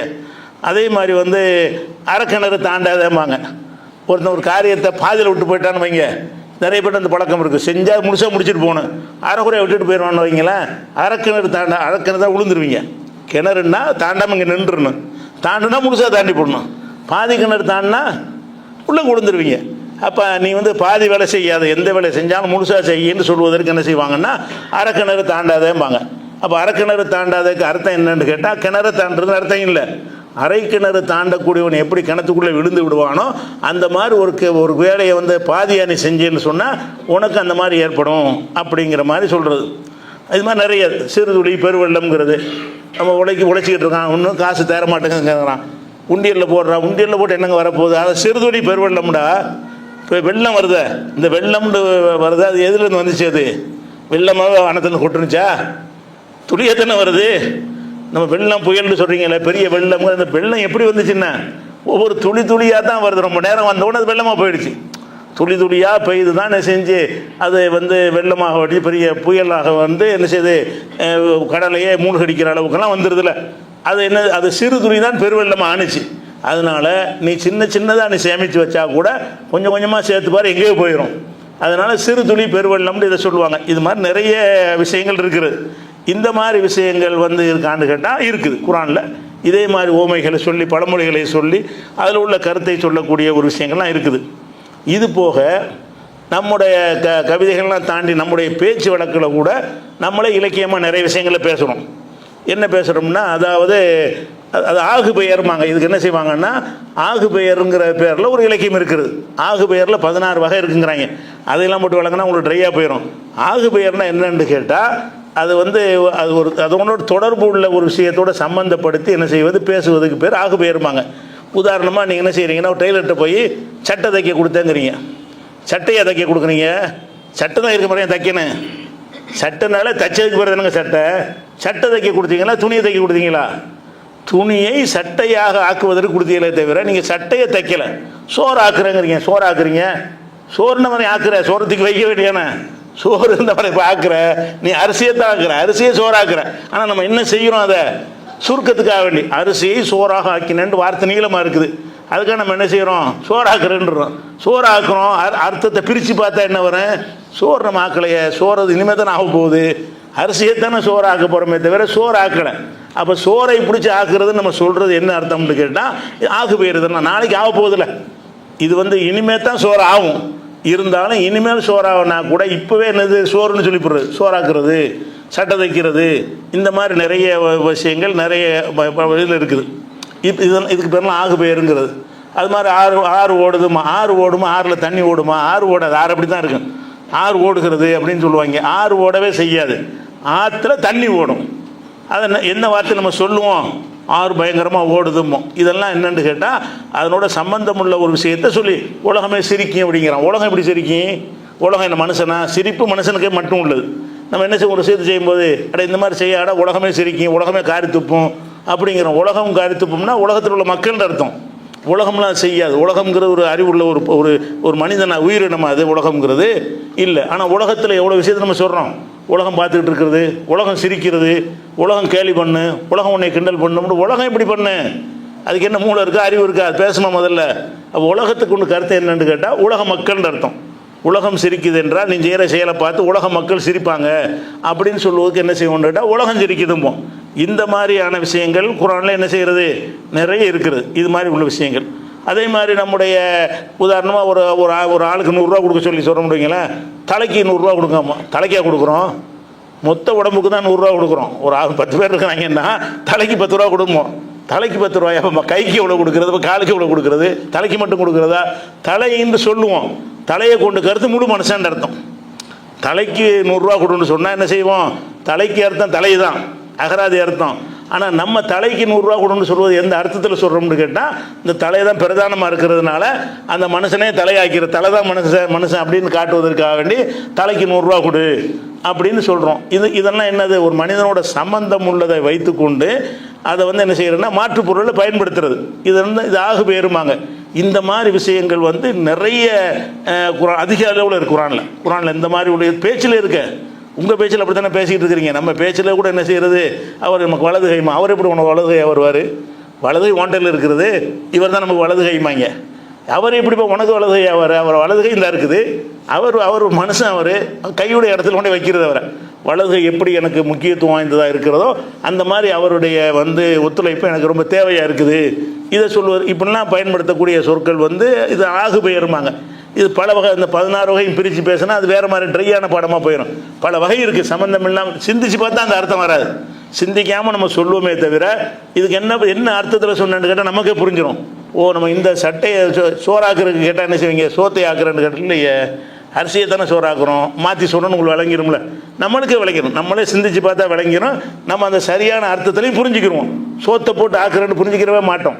என்ன சோறாக்குன்னு சொல்லிட்டு அரிசியை போடுறேன்னு அவனுக்கு கேட்கவும் மாட்டான். சோறாக்குறதுக்கு அர்த்தமே என்ன? அரிசியை போட்டு சோறாக ஆக்குவது தான். அப்போ இந்த மாதிரியான இலக்கிய சொற்கள்லாம் நிறைய என்ன இருக்கிறது. அதே மாதிரி தினகரன் சொல்கிறது, திருக்குறள் சொல்கிறது, திருக்குறான் சொல்லுகிறது. அது சொல்கிறதுக்கு பேசுறதுக்கு மனுஷனா? அது ஒரு குரானில் உள்ள ஒரு கருத்தை எடுத்து நம்ம சொல்லும்போது எப்படி சொல்லுவோம்? குரான் சொல்லுகிறதுமோ. குரான் எப்படி சொல்லணும்? குரான் மனுஷன் அது பேசவா செய்யும்? குரானில் அல்லாஹ் சொல்கிறான் என்பதுதான் சரியான சொல்லு. திருக்குறளில் திருவள்ளுவர் சொன்னாருங்கிறது தான் சரியான சொல்லு. நம்ம என்ன சொல்லுவோம்? திருக்குறள் சொல்லுகிறதுமோ. திருக்குறள் எங்கே சொன்னிச்சு ஒன்ட்ட? இந்த இருக்கு திருக்குறள் சொல்ல பார்ப்போம். சொல்லுமா, அது பேசுமா? சொல்லுகிறது பேசுவதெல்லாம் மனுஷனுக்கு உரிய விஷயம். ஆனால் நம்ம என்ன சொல்லுவோம்? தினகரன் சொல்லுகிறது, இந்து பத்திரிகை சொல்கிறது. பத்திரிகை எப்படி சொல்லணும்? இந்து பத்திரிகையில் ஒருத்தன் சொல்லியிருக்கிறான், ஒரு மனுஷன் தான் சொல்லுவானே தவிர இந்து பத்திரிகை சொல்லாது, தினகரன் சொல்லாது, குமுதன் சொல்லாது, திருக்குறளும் சொல்லாது, குரானும் சொல்லாது. அப்போ குரான் கூறுகிறது என்று நம்ம பேச்சில் வழக்கத்தில் சொல்லுவோம். அதுக்கு அர்த்தம் என்ன? குரானில் அது எவன் கூறியது அவன் சொல்லுகிறான், இறைவன் தந்தா இறைவன் சொல்லுகிறான். ஒரு வள்ளுவர் கம்பன் சொல்கிறான் ராமாயணத்தில், ராமாயணம் கூறுகிறதுனா ராமாயணம்ங்கிற நூலில் கம்பன் சொல்கிறான்னு அர்த்தமாயிரும். அந்த ஆளை விட்டுட்டு நூல் பேரில் சேர்த்து பேசுகிறோம்ல, இதுகளெல்லாம் கூட என்னது ஆகு பெயரில் தான் வரும். இது மாதிரி உள்ள விஷயங்கள்லாம் இருக்கான்னு கேட்டால் நிறைய குரானில் இருக்குது. இது நிறைய எக்கச்சக்கமாக வரும். இதுக்கு நிறைய உதாரணங்கள் உங்களுக்கு நிறைய காட்டுமோ உங்களுக்கு தெரியும். அடுத்தது முக்கியமான என்னென்னு கேட்டால் தொடர் மாற்று அணின்னு ஒன்று இருக்குது. இது தமிழ் மொழியில் ரொம்ப ரேராக தான் இருக்கும். தமிழ் மொழியில் ரொம்ப குறைவாக இருக்கும். தொடர் மாற்று அணின்னு சொன்னால் இது கொஞ்சம் தமிழ் இலக்கணத்தை கொஞ்சம் தெரிஞ்சுக்கிறணும். என்னென்னு கேட்டால் நம்ம ஒரு மனிதரை பற்றி பேசுகிறோன்னு வைங்க, உங்களை நேரடியாக நான் பேசினேன்டா என்ன செய்வோம்? முன்னிலையாக பேசுவோம். நீங்கள் அப்படின்னு பேசுவோம். எங்கேயும் இருக்கணும் பேசுனீங்கன்னா அவன் அவள் அப்படின்னு பேசுவோம். அது படற்கை. படற்கைன்னு சொன்னால் ஒரு ஆள் நம்மகிட்ட இல்லாத ஒரு ஆளை பற்றி நம்ம பேசுகிறோம், பேரை சொல்லி பேசினாலும் படற்கை தான். இப்ராஹிம் வந்தான்போம். ஏன்னா இப்ராஹிம் நம்ம இங்கனுக்குள்ளே இல்லை, வேற ஒரு ஆளை நம்ம பேசுகிற கேட்குறாலும் பேசுகிறாலும் இல்லாத 3வது ஆளை பற்றி பேசுகிறோம். நான் பேசுகிறேன், நீங்கள் கேட்குறீங்க. யாரை பற்றி பேசுகிறோம்? நம்ம 2 பேரை பற்றி பேசலை, இன்னொரு ஆளை பற்றி பேசுகிறோம். அதுக்கு பேர் படற்கைன்னு சொல்லுவாங்க. அந்த படற்கை எப்படி இருக்கும்னு கேட்டால் அவன் வந்தான்னு சொல்லுவோம், அல்லது அவள் வந்தான்னு சொல்லுவோம், அல்லது அவர்கள் வந்தார்கள்னு சொல்லுவோம், அல்லது பேர்களை சொல்லி இப்ராஹிம் வந்தார், மூசா வந்தாருங்கிற இதெல்லாம் படற்கை. அது வந்தாருங்கிற வார்த்தையை தான் போடுவோம். அதே நேரத்தில் நீன்னு சொல்லும்போது வந்தார்னு போடுவோமா? நீ வந்தாயின்னு போடுவோம். நீன்னு சொல்லிட்டோம்னு சொன்னால் நீ வந்தாய், நீங்கள் வந்தீர்கள். அப்போ நீ என்பதற்கு நீங்கள் என்பதற்கு வந்தீர்கள்னு சொல்லணும். அப்போ நான் என்பதற்கு வந்தேன்னு சொல்லணும். நான் வந்தான்னு சொல்லலாமா? நான் வந்தான். குழந்தைகள் ஆரம்பத்தில் படிக்கும், சின்ன பிள்ளை பேச தமாசா இருக்குது, சிரிப்போம். ஆனால் நிஜமாக பேசலாமா? அப்படியே அதுக்கு இந்த இதெல்லாம் தெரியாது, இந்த திணைகள்லாம் விளங்காது. நம்ம எப்படி பேசுவோம்னு கேட்டால் அவன்னா வந்தான் தான், அவள்னா வந்தாள் தான், நீண்டா வந்தாய் தான், நீங்கள்டா வந்தீர்கள் தான், நான்டா வந்தேன் தான், நாங்கள்டா வந்தோம் தான். அப்படின்னு ஒவ்வொரு சொல்லுக்கும் பயன்படுத்தணும்ல. இந்த படற்கைக்கு உள்ளதை படற்கைக்கு பயன்படுத்தணும், முன்னிலைக்கு உள்ளதை முன்னிலைக்கு பயன்படுத்தணும், தன்னிலைக்கு உள்ளதை தன்னிலைக்கு பயன்படுத்தணும்ல. இப்படி இல்லாமல் ஒரு ஆளை பற்றிய படற்கையை பேசிகிட்டே திடீர்னு அவன் நோக்கி பேசுகிற மாதிரி வந்துடும், வாசகம் மாறிக்கிறோம். இதுக்கு பேர் அதாவது தொடர் மாற்று அணிங்கிறாங்க. தொடர் மாற்று அணின்னா உதாரணமாக சொல்வதாக இருந்தால், இப்போ நீங்களே என்ன செய்வீங்கன்னா மக்கள்கிட்ட பேசும்போது நான் இஸ்மாயில் பேசுகிறேன் அப்படிம்பீங்க. இஸ்மாயில் பேசுகிறேன்னு சொல்லலாமா? நான் பேசுகிறேன்னு சொல்லலாம். இஸ்மாயில் பேசுகிறான்னு தான் சொல்லணும். நீங்கள் படற்கையை போட்டிங்கன்னா நீங்கள் ஒரு ஆள் நீங்கள் யாருன்னு கேட்டால் என்ன சொல்லுவீங்க? கதவை தட்டுறீங்க, யாருன்னு கேட்குறாரு, இஸ்மாயில் பேசுகிறேன். இஸ்மாயில் நீ எப்போ போட்டுட்டியோ பேசுகிறேன்னு இப்படி போடுவேன். இஸ்மாயில் பேசுகிறான்னு தானே போடணும். பேசுகிறான் என்றோ பேசுகிறார் என்றோ போட்டுக்க. ஆனால் இப்படி போட முடியாது, இஸ்மாயில் பேசுகிறேன்னு சொல்ல முடியாது. ஏன்னா இஸ்மாயில்ங்கிறது படற்கை, பேசுகிறேன் என்பது தன்னிலை, தன்னை பற்றி சொல்லக்கூடிய ஒரு விஷயம். இந்த மனிதன் இஸ்மாயில் ஆகிய நான் பேசுகிறேன் அப்படிங்கிற கருத்தில் சொல்கிறாங்க. இஸ்மாயில் முதல்வர் பேசுகிறேன் அப்படின்னு சொன்னால் என்னதான்? முதல்வர் பேசுகிறேன் ஏன் சொல்கிறாரு? முதல்வர் பேசுகிறார்னு தானே சொல்லணும். முதல்வருங்கிறது அவருங்கிற இடத்துல உள்ளது. அப்போ இந்த மாதிரி நம்ம மொழியிலே இப்படி ரேராக இருக்கிறது. ஆனால் குரானில் இந்த மாதிரி என்ன செய்ய நிறைய வகைகள் இருக்குது. அதாவது திடீர்னு அவர்கள்னு பேசிக்கிட்டே வந்து நீங்கள்னு மாறிக்கணும். ஒரு ஆளை பற்றி அவர்கள்னு பேசிக்கிட்டே வருவோம். அது திடீர்னு என்ன செய்யணும்னு கேட்டால் வந்து குரானில் வந்து நீங்கள்னு மாறிக்கணும், நீண்டு மாறிக்கணும். அதே ஆளை பற்றியே யாரை பற்றி அவர்னு சொல்கிறோமோ அதே ஆளையே என்ன செய்வாங்கன்னா கொஞ்ச நேரம் கழித்து நீண்டு சொல்லி பேச ஆரம்பிச்சிருவாங்க. இப்படியான விஷயத்துக்கு பேர் அரபியில் இல்திஃபாத்துன்னு சொல்லுவாங்க. இது வந்து தொடர் மாற்று அணின்னு சொல்லி தமிழில் சொல்லுவாங்க. இந்த தொடர் மாற்று அணி வந்து தமிழில் ரொம்ப ரேராக இருக்குது. தொல்காப்பியத்திலையும் அப்படி ஒன்று இருக்குன்னு அதனால் தேவைக்கு மாற்றினா தப்பு இல்லைன்னு சொல்லப்பட்டிருக்கிறது. ஆனால் அந்த புழக்கத்தில் தேடி பார்த்தீங்கன்னா உதாரணங்கள் ரொம்ப கம்மியாக தான் கிடைக்கும், ஜாஸ்தியாக கிடைக்க மாட்டேங்குது. படற்கையிலேருந்து முன்னிலைக்கு மாறுறது, முன்னிலேருந்து படற்கைக்கு மாறுறது கிடைக்காது. அது குரானில் இருந்து தான் சொல்ல வேண்டி இருக்குது. அதனால் நம்ம அந்த விஷயத்துக்குள்ளே இப்போ நுழைஞ்சிடலாம், அப்படியே நேரவே போயிடலாம். இந்த வகையிலேருந்து ஆரம்பிப்போம். சரியா? இந்த தொடர் மாற்று அணி சொல்வதாக இருந்தால் இப்போ நம்ம ஓதுன அல்ஹம்து சூரா இருக்குது. அல்ஹம்து சூராவில் எப்படி ஆரம்பிக்கிறோம்? அல்ஹம்துலில்லாஹி, அல்லாவுக்கு எல்லா புகழும். இது என்னது? படற்கே முன்னிலையா? அல்லாவுக்கு அவனுக்குன்னு தானே சொல்கிறீங்க. அவன் சொல்லிட்டா அது யாரை பற்றி குறிக்குது? படற்கே. அது அல்ஹம்துலில்லாஹி, அல்லாஹ் தூரத்தில் இருக்கிற மாதிரி நம்ம வேற ஆள்கிட்ட பேசுகிற மாதிரி அது இருக்குது. உனக்கே புகழும் நம்ம சொல்லலைல. அல்லாவை புகழ்கிறதா இருந்தால் உனக்கே புகழ்ன்னு நம்ம சொன்னோம்னா அதுக்கு பேர் முன்னிலை. உனக்கே புகழ்ந்து சொல்லாமல் அல்லாவுக்கு புகழ்ந்து சொன்னோம்னு சொன்னால் உங்கள்கிட்ட நான் பேசுகிறேன் அல்லாவை பற்றி. நான் பேசுகிற ஆள் ஒரு ஆள், கேட்குற ஒரு ஆள் இருப்பாங்கல்ல, அந்த ரெண்டு பேரும் பேசுகிறாங்க. யாரை பற்றி பேசுகிறாங்க? அல்லாவை பற்றி பேசுகிறாங்க. எப்படி பேசுகிறாங்க? அல்ஹம்துலில்லாஹி, எல்லா புகழும் அல்லாவுக்கு அப்படின்னு ஆரம்பிக்குது. அதுக்கப்புறம் வந்து அர் ரஹ்மான் அர் ரஹீம், அவன் அறவற்ற அருளான நிகரற்ற அன்புடையோன் அப்படின்னு வருது. அதுக்கப்புறம் மாலிகி யோமித்தீன், நியாய தீர்ப்பு நாளின் அதிபதி. அவன் வந்து அல்லாஹ் வந்து ரஹ்மானாக இருக்கிறான், ரஹீமாக இருக்கிறான், மாலிகி யோமித்தீனாக இருக்கான்னு சொல்லிட்டு வந்துட்டு இது 4 வசனமாச்சு. 5வது வசனம் என்ன செய்யணும்னு கேட்டால் உன்னையே வணங்குகிறோன்னு வரும். ஈயாக்க நாபுதுன்னு வருது. உன்னையன்று வரலாமா? அவனே வணங்குறான்னு தான் வரணும். அவனுக்கே எல்லா புகழும்னு சொல்லிட்டீங்கன்னு சொன்னால் அதுக்கு அடுத்து வர வேண்டிய வாசம் எப்படி வரணும்? ஈயாக்க நாபுதுன்னு வரக்கூடாது, ஈயாகு நாபுது தான் வரணும். அவனையே வணங்குகிறோம், அவனுக்கே எல்லா புகழும், அவனே வணங்குகிறோம். இது எப்படி மாறுது? எல்லா புகழும் அவனுக்குன்னு சொல்லிட்டு வந்து திடீர்னு அல்லாவை நோக்கி பேசுகிறோம். இப்போ உன்னை வணங்குறோங்கிறது அல்லாவை நோக்கி பேசுகிறோம். எல்லா புகழும் அல்லாவுக்குங்கிறது உங்கள்கிட்ட நான் பேசுகிறேன். எல்லா புகழும் அல்லாவுக்குன்னு சொல்லுவது என்னென்னு கேட்டால் அல்லாவை தனியாக அங்கே வச்சுட்டு உங்களுக்கு நான் சொல்கிறேன். எப்படி? எல்லா புகழும் அல்லாவுக்கு, அவன் அளவற்ற அருளாளன், அவன் நிகரற்ற அன்புடையோன், உன்னை வணங்குறோம். உங்கள்கிட்ட நோக்கி பேச அங்கே போயிடுறான். உன்னை வணங்குறோம், யாரை பற்றி நீங்கள் பேசுனீங்களோ அவனை நோக்கி என்ன செய்கிறோம்? ஈயாக்க நாபுது, உன்னை வணங்குகிறோம். ஈயாக்க நஸ்தாயின், உன்னிடமே உதவி தேடுகிறோம் அப்படின்னு சொல்லி எங்களுக்கு நேர்வழி காட்டு. 4 வசனம் வரைக்கும் படற்கையாக இருக்கிறது. அதுக்கு அடுத்த வசனங்கள் பூராவுமே முன்னிலையாக வருது. எங்களுக்கு நேர்வழி காட்டு, உன்னால் கோபிக்கப்பட்டவருடைய பாதையை காட்டிடாத அப்படின்லாம் ஒரு கோரிக்கை வைக்கிறோம். இதை பார்த்தீங்கன்னா அப்படியே ட்ராக்கு மாறுறதுன்னு வச்சுக்கிறீங்களேன். ட்ராக்கு மாறுதா இல்லையா? எல்லா புகழும் அல்லாவுக்குன்னு சொன்னீங்கன்னா எப்படி வரணும்? எல்லா புகழும் அல்லாவுக்கு, அவன் அளவற்ற அருளாளன், நிகரற்ற அன்புடையோன், அவனையே வணங்குகிறோம், அவனையே நாங்கள் உதவி தேடுகிறோம், அவன் எங்களுக்கு வழிகாட்டுவானாக அப்படின்னு சொன்னால் ஒரே மாதிரி ட்ராக்கில் வருதுன்னு அர்த்தம். அந்த வந்து ட்ராக்கு மாறலை. ஆனால் இப்போ ஃபாத்தியா சூறாவில் எப்படி மாறுதுன்னு கேட்டால் முதல் 3 வசனங்கள் வந்து அல்ஹம்து சூறாவையும் சேர்த்தா 4 வசனம். முதல் 4 வசனங்கள் வந்து அவன்கிற ஸ்டைலில் வருது.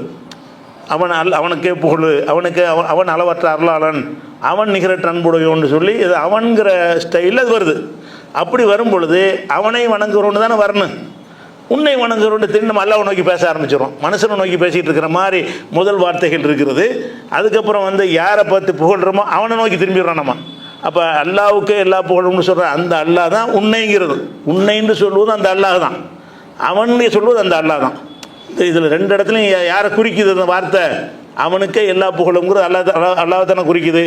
உன்னையை வணங்குறோன்னு யாரை குறிக்குது? அது அல்லாஹ் தான் குறிக்குது. அவன் என்பதும் உன்னை என்பதும் ஒரே ஆளை தான் குறிக்குது. ஒரு ஆளை பற்றி பேசும் பொழுது ஒரு இடத்துல அவன் ஆரம்பிச்சுட்டு நீண்டு சொல்கிறோம். இது வந்து இல்திஃபாத்துமாங்க இந்த அணி. இது ஏன் அப்படி சொல்கிறாங்க? இது பார்த்தா உங்களுக்கு இலக்கண பிழை மாதிரி கூட தெரியுதுல பார்த்தா. அதன் அவன் வந்துட்டு உன்னை வணங்குறோன்னு திடீர்னு மாறுது அப்படின்னு கேட்டால் எல்லா விதமான இந்த மாதிரி மாற்றத்தில் பூராவுமே ஒரு ஆழமான கருத்து அடங்கியிருக்கும். எப்படி கருத்து அடங்கியிருக்கும்னு கேட்டால் முதல்ல இறைவன்னா யாருன்னு தெரியாமல் ஒருத்தர் இருக்கிறான். அவன்கிட்ட போய் நம்ம சொல்கிறோம் அல்லாண்டு ஒருத்தர் இருக்கிறான், அவனுக்கு தான் எல்லா புகழும்னு சொல்லி. அப்போ அல்லாவை பற்றி ஒரு புரிதல் அவனுக்கு கொஞ்சம் கிடைக்கும். அதுக்கப்புறம் என்ன செய்வான்னு கேட்டால் அவன் ரஹ்மானு, அப்படின்னா இன்னும் கொஞ்சம் புரிதல் நெருக்கமாகும். அல்லாண்டா யாருங்கிறவனுடைய அந்த விஷயம் வந்து அவனை சிந்தனைக்கு நெருக்கம். அல்லா நெருங்கி வர்றதில்லை, அவனுடைய சிந்தனைக்கு என்ன செய்ய அளவற்ற அருளாளனா அவன். சரி, அர் ரஹீம் நிகரற்ற அன்புடையோன்கிறோம், இன்னும் கொஞ்சம் நெருங்குது அவனுக்கு. அந்த அல்லாண்டா யாருங்கிற அந்த விஷயம் அவனுடைய மூளைக்கு இன்னும் நெருங்கி வருகிறது. அதுக்கப்புறம் வந்துட்டு மாலிக் யௌமித்தீன், அவன் நியாய தீர்ப்பு நாளுக்கு அதிபதிங்கிறோம். அவ்வளோ பெரிய சக்தி உள்ளவனா அப்படிங்கும்போது என்னவாயிருதுன்னு கேட்டால் அவன் வந்து இன்னும் கொஞ்சம் நெருங்கிடுறான். அல்லாங்கிறது வந்து தூரத்தில் இருக்கிற மாதிரி ஆரம்பிக்குது. இறைவன்னா யார் தெரியுமா? அவன் அளவற்ற அருளாளன், நிகரற்ற அன்புடையோன், நியாய தீர்ப்பு நாள் அதிபதி, மாலிக் யௌமித்தீன் வரைக்கும் சொல்லிட்டோமா. சொன்ன உடனே எங்கேயோ இருந்த அல்லாங்கிற அந்த புரிதல் கிட்டத்தட்ட இப்போ வந்துருச்சு. இப்போ அல்லான்னு விளங்கணுன்னு இப்போ நேரம் பேசிட வேண்டியானே. இப்போ என்ன உன்னையே வணங்குறோம். அல்லாண்டு யாருன்னு தெரியாமல் இருந்தான்ல, அல்லாண்டு யாருன்னு தெரியாத ஒருத்தனுக்கு இதை சொல்லும் பொழுது அல்லா இருக்கிறான், அவன் ரஹ்மானா இருக்கிறான், அவன் ரஹீமா இருக்கிறான், மாலிக் யௌமித்தீனா இருக்கான்னு சொல்ல சொல்ல, ஒவ்வொரு சிவத்தை சொல்ல சொல்ல, ஒவ்வொரு வர்ணனையை சொல்ல சொல்ல அவனுடைய மூளைக்கு என்ன செய்யும்? அல்லாண்டா யாருன்னு அவனுக்கு எட்டும், நெருக்கமாகும். அல்லாண்டா என்ன ஜீரோவில் இருந்தவனுக்கு வந்து இந்த வர்ணனைலாம் சொன்ன பிறகு என்ன செய்வோம்? அல்லாண்டா ரஹ்மானா, பரவாயில்லையா, ரஹீமா, நியாயத்திற்பான் அதிபதி, அவ்வளோ பெரியவனான்னு சொல்ல சொல்ல என்ன ஆகும்னு கேட்டால் சிந்தனைக்கு தூரமாக இருந்த இறைவன் வந்து அவன் சிந்தனைக்கு இப்போ நெருக்கமாகிடுவானா இல்லையா? தெரியாமல் இருக்கும்போது தூரத்தில் இருப்பான், தெரிஞ்சுட்டு நெருக்கம் தானே. ஒரு ஆள் இருக்கார், யாருன்னு தெரியாதுன்னு வைங்களேன். அப்துல் கார்னு ஒருத்தர் இருக்கார், அவர் நீங்கள் பார்த்ததே இல்லை. அப்துல் கார் நான் சொல்கிறேன், உங்களுக்கு யாருன்னே வழங்காது. அதுக்கு அவர் தெருவை சொல்கிறேன், ஓ அவராக இருக்கும். அதுக்கு அடுத்து இன்சில சொல்கிறேன், பாப்பா பேரை சொல்கிறேன். ஒன்று சொல்ல சொல்ல என்ன ஆயிரும்னா அப்துல் கார் நெருங்கி வந்துடுவார் உங்களுக்கு. இங்கே ஆள் நெருங்கி வர மாட்டார். அப்துல் காதர்னா யாருங்கிற அந்த செய்தி வந்து உங்களுக்கு என்ன செஞ்சிடும்? புரிய ஆரம்பிச்சிடும். அப்போ அந்த வர்ணனைகள் சொல்ல சொல்ல சொல்ல என்ன ஆயிரும்னு கேட்டால் இறைவன் வந்து நம்மளோட நெருங்கி வர்றாங்கிற மாதிரி வந்துடும். அப்படி வந்து நெருங்கி வந்த பிறகு மறையன் அவன்கிறது வந்துட்டான்ல, அல்லாண்ட யார்கிட்ட வந்துருச்சுல. இப்போ அவன்கிட்ட நேரம் பேசுனி, ஈயாக்கு நான் இறைவா உன்னையே வணங்குகிறோம். அப்போ அவனுக்கே புகழும்னு ஆரம்பிச்சுட்டு வந்து அவனுடைய சில வர்ணனைகள்லாம் போட்ட பிறகு நம்முடைய சிந்தனைக்கு இறைவன் நெருங்குகிறான், அருகில் வருகிறான். அருகில் வந்ததுக்கு பிறகு அருகில் இருக்கும்போது அவனுங்கிறீங்க, தூரத்தில் இருந்து அவனு சொல்லுங்கள். எங்கனுக்குள்ளே இருந்தால் அவனுங்கிறீங்க, இங்கனுக்குள்ளே வந்துட்டான்னு சொன்னால் அவன் சொல்லுவீங்களா? இங்கே வந்துட்டு அப்துல் கார் பற்றி பேசிகிட்டு இருக்கிறீங்க, பேசுன அப்துல் கார் இங்கே வந்துடுறாரு, என்னப்பா நல்லா இருக்கேன்னு கேட்பீங்க. ஒரு அப்துல் காரை பற்றி பேசிகிட்டு இருக்கிறீங்க, அவர் இந்த சபையில் இல்லை, வெளியில் நிற்கிறாரு, பேசிக்கிட்டு இருக்கும்போதே அவருக்கு வந்து உட்காந்துட்டார். அப்போ என்ன செய்வோம்? உங்களோட விட்டு அவர் உன்னைக்கு பேச ஆரம்பிச்சிடுவோம். என்னப்பா எப்போ வந்தேன்னு கேட்போம். அப்போ அப்துல் கார்னு முதல் பேசணும் அவர் தான், நீண்டு பேசணுமே அதுவும் அவர் தான். ஏன் அப்படி பேசுகிறோம் என்று கேட்டால் தொலைவில் இருந்த ஒரு ஆள் அருகில் வந்துட்டார்னு சொன்னால் அவரை நோக்கி தான் நம்ம பேசுவோம். அந்த மாதிரி அல்லாஹ் என்ன செய்கிறான்னு கேட்டால் சூரத்துல் ஃபாத்திஹாவில் பெரிய இலக்கியத்தை படைக்கிறான். எப்படி படைக்கிறான்? அல்லாஹ்வை பற்றி முதல்ல அறிமுகப்படுத்தும் பொழுது உனக்கு யாருன்னே தெரியாது. நமக்கு முஸ்லீமாக இருக்கு நம்ம என்ன தெரிஞ்சிருக்கோன்னு சிந்திக்கக்கூடாது. நீங்கள் ஜீரோன்னு வச்சுக்கிறங்க. கடவுளை பற்றி எந்த ஒரு சிந்தனையும் மூளையில் உங்களுக்கு இல்லை, காலியாக வச்சுக்கிறங்க. காலியாக வச்சு தான் சிந்திக்கணும், ஒன்றுமே இல்லை. அல்லான்னு சொன்னோன்னே ஓ அல்லான்னா யாருன்னு டவுட் வரும் உங்களுக்கு. ரஹ்மான்டோன்னு ஓ ரஹ்மானா, ரஹீமா, மாலிக் யௌமித்தீனான்னு அந்த அல்லாஹ்வுடைய வர்ணனையை சொல்ல சொல்ல சொல்ல சொல்ல அல்லாஹ் என்றால் யார் என்ற ஒரு புரிதல் வரும் பொழுது அல்லாஹ் வந்து உங்களுடைய சிந்தனைக்கு நெருங்கி வந்துடுறான், கிட்டத்தில் வந்துடுற மாதிரி. கிட்ட வந்த பிறகு நம்ம அவனுங்கன்னு நேராக பேசிட வேண்டியதானே, நீண்டு சொல்லிட வேண்டியது தானே. அதுக்காகத்தான் என்ன செய்யுதுன்னா ஈயாக்க நஅபுது, உன்னையே நாங்கள் வணங்குகிறோம், உன்னிடமே உதவி தேடுகிறோம்னு சொல்லும் பொழுது இந்த ஒரு ருசிக்காக தான் சொல்கிறது. எதுக்காக இந்த இல்திஃபாத்துங்கிறோம்ல, இந்த ட்ராக்கு மாறுவது, தொடர் மாற்றுவது. இந்த தொடர் மாற்றுவதுக்கு காரணம் என்னன்னு கேட்டால் அதனுடைய அந்த வார்த்தையில் உள்ளடக்கத்தை கவனிச்சிங்க என்று சொன்னால் அந்த இடத்துல தூரமாக இருந்த ஒன்று அருகில் வந்த மாதிரி ஒரு அமைப்பு அதில் இருக்குது கண்டிப்பாக. அப்போ தூரமாக இருக்கிறார்ன்ற கருத்தில் வரும்போது அவன் சொல்லுவோம், அவனை அருகில் வந்துட்டான்ங்கிற மாதிரி வந்துருச்சுன்னா நீண்டு மாற்றிடுவோம். இப்படி ஒரு அர்த்தத்தை கருத்தில் கொண்டு என்ன செய்வோம்? அல்லாஹ் வந்து குரானில் இந்த ஒரு ஸ்டைலில் சொல்லி காட்டணும். இதை விளங்குறதுக்காக வேண்டி இன்னொரு வசனத்தை நீங்கள் பாருங்கள். 10வது சூறாவில் 22வது வசனம். அதில் என்ன இருக்குன்னு கேட்டால் அல்லாஹ் சொல்கிறான், ஹுவல்லதி யுஸய்யிருக்கும் ஃபில் பர்ரி உல் பஹரி, அவன் தான் நிலத்திலையும் கடல்லையும் உங்களை பயணிக்க செய்கிறான். தரையிலையும் பிரயாணமாக வரீங்க, கடல்லையும் கப்பல் மூலமாக நீங்கள் பிரயாணம் செய்கிறீங்க அப்படின்னு சொல்லிட்டு ஹத்தா இதா குன்தும் ஃபில் ஃபுல்கி, நீங்கள் கப்பலில் இருக்கும் பொழுது, ஓ ஜரைன பிஹிம், அவர்களை அந்த கப்பல் கொண்டு செல்லும்போது, நீங்கள் கப்பலில் இருக்கும்போதுன்னு வந்துட்டு உங்களை கொண்டு செல்லும்போது தானே வரணும். நீங்கள் கப்பலில் இருக்கிறீங்க, அந்த கப்பல் யாரை கொண்டு போகுது? உங்களை தான் கொண்டு போகுது. நீங்கள் கப்பல் ஏறி உட்காந்துட்டீங்க, உட்கார்ந்த பிறகு அதுக்கடுத்து என்ன செய்யணும்? அந்த கப்பல் உங்களை கொண்டு செல்லும்போது அப்படின்ட்டு உங்களை கொண்டு செல்லும் போது தான் நான் வரணும். அல்லாஹ் என்ன செய்கிறான்னு கேட்டால் ஹத்தா இதா குன்தும் ஃபில் ஃபுல்கி, நீங்கள் கப்பலில் இருக்கிறீர்கள், ஓ ஜரைன பிஹிம், அவர்களே அந்த கப்பல் கொண்டு செல்லுது. நீங்கள் கப்பலில் இருக்கிறீங்க, அவர்களே அந்த கப்பல் கொண்டு செல்லுதுங்க. அவர்கள்னா எவர்கள்? நீங்கள்னு சொன்னால தான் இங்கே சொல்லப்படுது. நீங்கள் தான் கப்பலில் இருக்கிறீங்க. கப்பலில் இருக்கிற உங்களை பற்றி என்ன சொல்லப்படுதுன்னு கேட்டால், நீங்கள் கப்பலில் இருக்கிறீங்க, அந்த கப்பல் அவர்களை கொண்டு செல்கிறதுங்கிறான். இது எதாவது சம்மந்தம் இருக்கா? பார்த்தா மேலோட்டம் பார்த்தீங்களா, என்னடா நீங்கள்னு ஆரம்பிச்சுட்டு அவர்கள்னு வருது, என்ன அதில் ஒரு குழப்பமாக இருக்குன்னு உங்களுக்கு தோணும். அது குழப்பம் கிடையாது, மிகப்பெரிய அர்த்த புஷ்டியான ஒரு சொல் பிரயோகம் இது. என்ன அர்த்த புஷ்டின்னு சொன்னால், நம்ம கப்பலில் ஏறி உட்காந்துட்டான் ஒருத்தன், நீங்கள் உட்காந்துட்டு நான் பார்த்துக்கிட்டு இருக்கிறேன். அப்படி உட்காந்துக்கிட்டு இருக்கும்போதே கப்பல் வேகமாக ஓடி போயிடும். ஓடின பிறகு நீங்கள் அவர்கள் உங்கள்கிட்ட பேசவே இயலாது. கப்பலில் இருக்கிறீர்கள் அப்படி சொல்லிகிட்டு இருக்கும்போது கப்பல் எங்கே போயிடும். அப்போ நான் எப்படி பேசுகிறது? உங்கள்கிட்ட நான் எப்படி பேசுவேன்? நீங்கள் தான் போயிட்டீங்களே. கப்பலில் இருந்து கப்பலில் ஸ்டாப் பண்ணி நிப்பாட்டி இருந்தால் உங்கள்கிட்ட நான் பேசுவேன். கப்பலில் இருக்கிறீங்க, கப்பலில் இருந்துக்கிட்டு சாப்பிட்றீங்கன்னு சொன்னால் கப்பலே வச்சு பேசிக்கிட்டு இருக்கலாம். கப்பலில் இருக்கிறீங்க, கப்பல் வேகமாக பிரயாணம் பண்ண போகுது. அப்போ நான் சொல்லிக்கிட்டு இருக்கும்போதே நீங்கள் கடலில் ஏறி என்ன செய்வீங்க, 5 கிலோமீட்டர் போயிடுவீங்க. அதை பற்றி உங்களை கொண்டு செல்லுன்னு யார்கிட்ட போய் பேசணும்? நீங்கள் தான் இல்லையே, நீங்கள் தான் போயிட்டீங்களே கப்பலில் ஏறி. அப்போ கப்பலில் ஏறி அந்த மனிதனை கடத்தி அந்த கப்பல் கொண்டு சென்றதுக்கு பிறகு அந்த இடத்துல எதைத்தான் போடணும்? அவர்கள் தான் பொருத்தமானது. எப்படி வருதுன்னா, நீங்கள் கப்பலில் இருக்கிறீர்கள், அவர்களே அந்த கப்பல் கொண்டு செல்லுதுன்னு சொல்வதன் மூலமாக அதுக்குள்ள அர்த்தத்தை எல்லாம் அடக்கணும். எப்படின்னு கேட்டால், கப்பலில் ஏறினோன்னா கப்பல் ஃபாஸ்ட்டாக போகுது, அதெல்லாம் மறைஞ்சிருக்குது, மிக விரைவாக போகிறது. விரைவாக போகிற காரணத்தினால நீங்கள்னு அவன்கிட்ட பேச முடியலை. பேச முடிஞ்சு அவன் கேட்ட தானே பேசுவோம். நம்ம ஒரு ஆள்கிட்ட பேசுகிறதா இருந்தால் நம்ம சொல்ல அவனுக்கு எட்டும் தூரத்தில் இருந்தால் தான் நான் பேசுவோம். இங்கேருந்து 5 கிலோமீட்டர் ஓடி போயிட்டே நான் என்னென்னு உங்கள்கிட்ட பேசுகிறது? உங்கள்கிட்ட பேசல, நீங்கள் தான் போயிட்டீங்களே. பேசிக்கிட்டு இருக்கும்போது நீங்கள் ஒரு 2 கிலோமீட்டர் தாண்டிட்டியே. அப்படி தாண்டி இருக்கும்போது உங்களை பற்றி நான் எப்படி பேசணும்? அவர்கள் தான் பேச ஆகணும், வேற ஆள்கிட்ட தான் பேசணும், உங்கள்கிட்ட பேச இயலாது. அப்போ உங்கள்கிட்ட பேச ஆரம்பிக்கிறான் இறைவன். எப்படி ஆரம்பிக்கிறான்?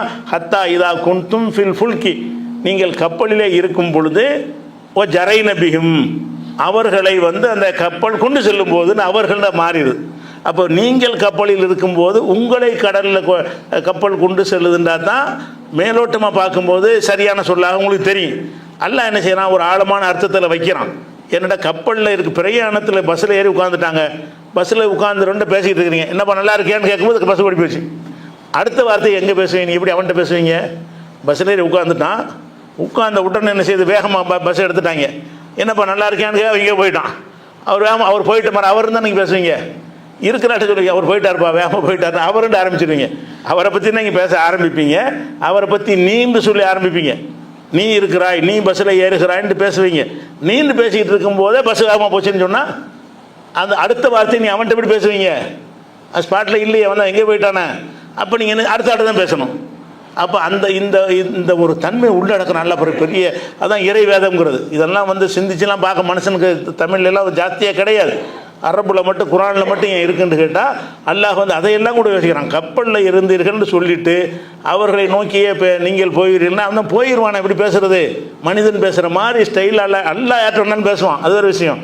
மனிதர்களைட்டு நேரடியாக மனிதன் பேசுவதாக இருந்தால் அது எப்படி இருக்குமோ அந்த மாதிரி உருவகப்படுத்தி இந்த வசனத்தில் சொல்கிறான். இந்த வசனத்தின் நம்பர் 10வது சூறாவில் 22வது வசனம். இன்னொருக்கா சொல்கிறேன், ஹத்தா இதா குன்தும் ஃபில் ஃபுல்கி, ஃபுல்குனா கப்பல், நீங்கள் கப்பலிலே இருக்கும் பொழுது, கப்பலில் ஏறிட்டீங்க, ஏறின உடனே ஓ ஜரைன பிஹிம், பிஹிம்னு வருது, அவர்கள்னு வருது, அவர்களை அந்த கப்பல் வேகமாக கொண்டு செல்கிறது. பெரியகின் தைபத்தின், அழகான காற்று வீசி கொண்டு போயிடுது. பேசிக்கிட்டு இருக்கிறீங்க, காற்று வருது, தள்ளிட்டு போயிடுச்சு எங்கேயோ. இப்போ உங்களை கொண்டு சென்றதுன்னு சொல்ல முடியாது. ஏன் சொல்ல முடியாது? அவங்க இல்லை. நம்ம கடற்கரையில் நின்று கப்பலில் ஒருத்தனை ஏற்றி விட்றோங்க.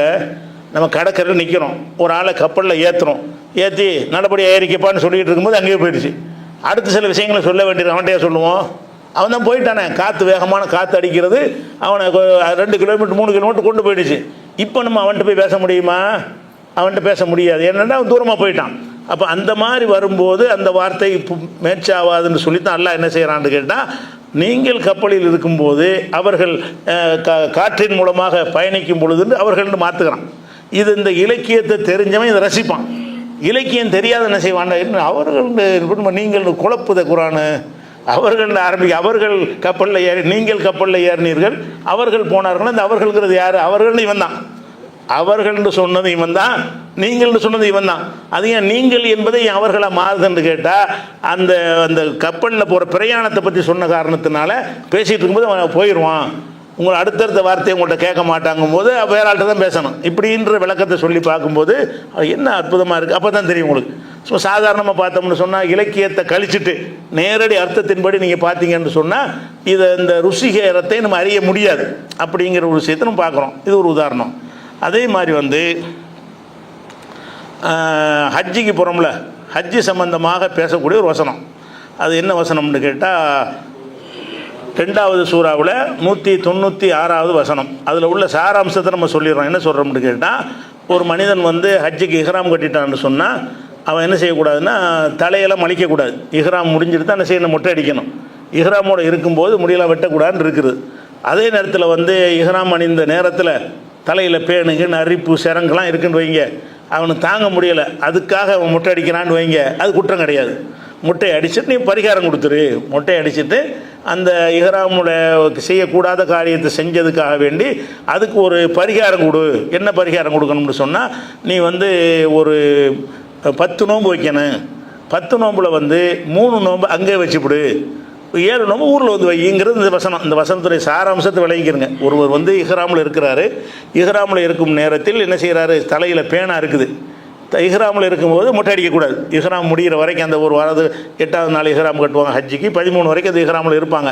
அல்லது உம்ராவுக்கு கட்டுறாங்கன்னா 1 நாள் 2 நாளைக்கு அந்த இஹ்ராமில் அவங்க இருப்பாங்க. இஹ்ராமில் இருக்கிற வரைக்கும் என்ன செய்யக்கூடாதுன்னு கேட்டால், அது முடிக்கிற வரைக்கும் இஹ்ராம்னு வந்துட்டால் முடி இறக்கக்கூடாது. இவனுக்கு வந்து தலையில் பேனு தொல்லை ஜாஸ்தியாக இருக்குது. அவன் இறக்கித்தானே ஆகணும். பேனோடு இப்படி சுரிஞ்சிக்கிட்டே இருக்க முடியுமா? இபாத்சி வந்திருக்கிறான், அவனுக்கு தலையில் பயங்கரமான பேன் வந்து தொந்தரவாக இருக்கிறது, ஏதோ ஒரு தொல்லை இருக்குங்கும்போது மொட்டை அடிக்கிறான். மொட்டை அடிக்கும்போது மொட்டை அடிக்கக்கூடாதுங்கிற கட்டளை மீறுகிறான். மீறுறதுக்கான அனுமதிச்சிடறான். உனக்கு தக்க காரணம் இருக்கிறதுனால என்ன செஞ்சிக்க. ஆனால் என்ன செய்யணும்னுட்டா ஒரு பரிகாரம் செஞ்சிடும். ஹஜ்ஜெலாம் முடிஞ்சதுக்கு பிறகு ஒரு 10 நோம்பை வை. அந்த 10 நோம்பை எங்கே வைக்கணும், 3 நோம்பை வந்து அங்கே மக்காவில் இருந்து வச்சிடணும். மீதி 7 நோம்பு வந்து ஹஜ்ஜெல்லாம் முடிச்சுட்டு ஊருக்கு வரோம்ல, நம்ம ஊரில் வந்து 7 நோம்பு வைக்கணும். 3 நோம்பு வந்து அங்கே வச்சிடணும், 7 நோம்பு வந்து இங்கே வச்சிடணும். இதுதான் சாராம்சம். இதை எப்படி எல்லாம் சொல்கிறான்னு பாருங்கள், அதான் முக்கியமானது. இதை சொல்லும் பொழுது எப்படி எல்லாம் ட்ராக்கு மாற்றி சொல்கிறாங்கிறது உங்களுக்கு விளங்கும். எப்படி வருதுன்னு கேட்டால், ஃபமன் கான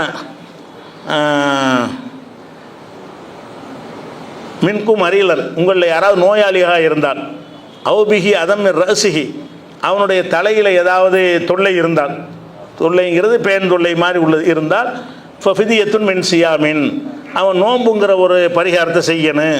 அவ் சதக்கத்தின், அல்லது தர்மம் செய்கிற ஒரு பரிகாரத்தை செய்யணும்.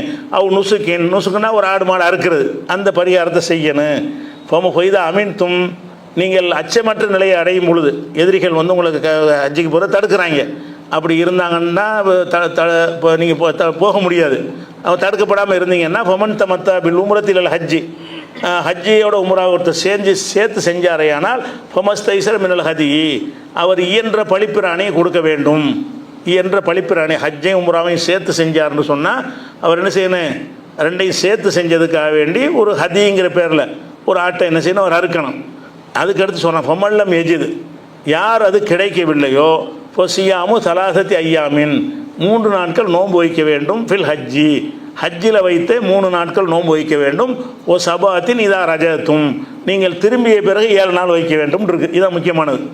நீங்கள் நோன்பு வைக்கிறத சொல்லும் பொழுது எவனுக்கு சக்தி, எவனுக்கு அந்த ஹதி கொடுக்குற அளவுக்கு வசதி இல்லையோ, ஒரு ஆடு கொடுக்குற அளவுக்கு வசதி இல்லையோ, அவர் நோன்பு வைக்கட்டும். நோன்பு எப்படி வைக்கணும் என்று கேட்டால், ஹஜ்ஜில் ஒரு 3 நோன்பு வைக்க, ஹஜ்ஜில்னா மக்காவில் இருக்கும்போது, ஹஜ்ஜில் இருக்கும்போது ஒரு 3 நோன்பு வைத்து விடட்டும். ஒரு 7 நோன்பு வந்து ஓ சபாத்தின் இதா ரஜத்தும், அது திரும்பி வந்த பிறகு 7 நோன்பு வைங்க. தில்காசுரத்தன் காமிலா, இது மொத்தமாக 10 ஆகிவிடும் அப்படின்னு அல்லாஹ் வந்து சொல்கிறான். அதில் சொல்கிற பாஷை அமைப்பு கவனிங்க, எப்படி சொல்கிறான்ல, யாருக்கு அந்த சக்தி இல்லையோ அவர் நோன்பு வைக்கட்டும்னு அவர்னு படற்கையாக வருது. 7 நோன்பு வந்து நீங்கள் ஊருக்கு வந்தோன்னா 7 நோன்பு வைங்க, அவர்கள் வந்தோன்னு சொல்லணும். அவர்கள் 3 நோன்பு அங்கே வைக்கட்டும், அவர்கள் 7 நோன்பை வந்து ஊரில் வைக்கட்டும்னு ரெண்டுலேயும் அவர்கள் தான் வரணும். அவர்கள் ஒரே ஆள் தான் நோன்பு வைக்கிறாங்க. 3 நோன்பு வைக்கிறது அவன் தான், 7 நோன்பு வைக்கிறது அவன் தான். ஆனால் 3 நோன்பு சொல்லும்போது என்ன செய்கிறான்னு கேட்டால், அவர்கள் 3 நோன்பை அங்கே வச்சு வைக்கட்டும், திரும்பிய பிறகு நீங்கள் 7 நோன்பு வைங்க. எப்படி நீங்கள் வைங்கன்னு வருது, அவர்கள்னு ஆரம்பிக்குது 3 நோன்புக்கு. 7 நோன்பு சொல்லும்போது எப்படி வருதுன்னு கேட்டால், நீங்கள் நோன்பு வைக்கணும் சபாத்தின் இதா ரஜாத்தும், நீங்கள் திரும்பிய பிறகு. நீங்கள் திரும்பிய பிறகுங்கிறது மேலோட்டமாக பார்த்தா சரியாக வருமா, அவர்கள் திரும்பிய பிறகுன்னு சரியாக வருமா? அவர்களை பற்றி தானே பேசப்படுது. அவர்கள் தான் நோன்பு வைக்கணும், 10 நோன்பு அவங்க தான் வைக்கணும்.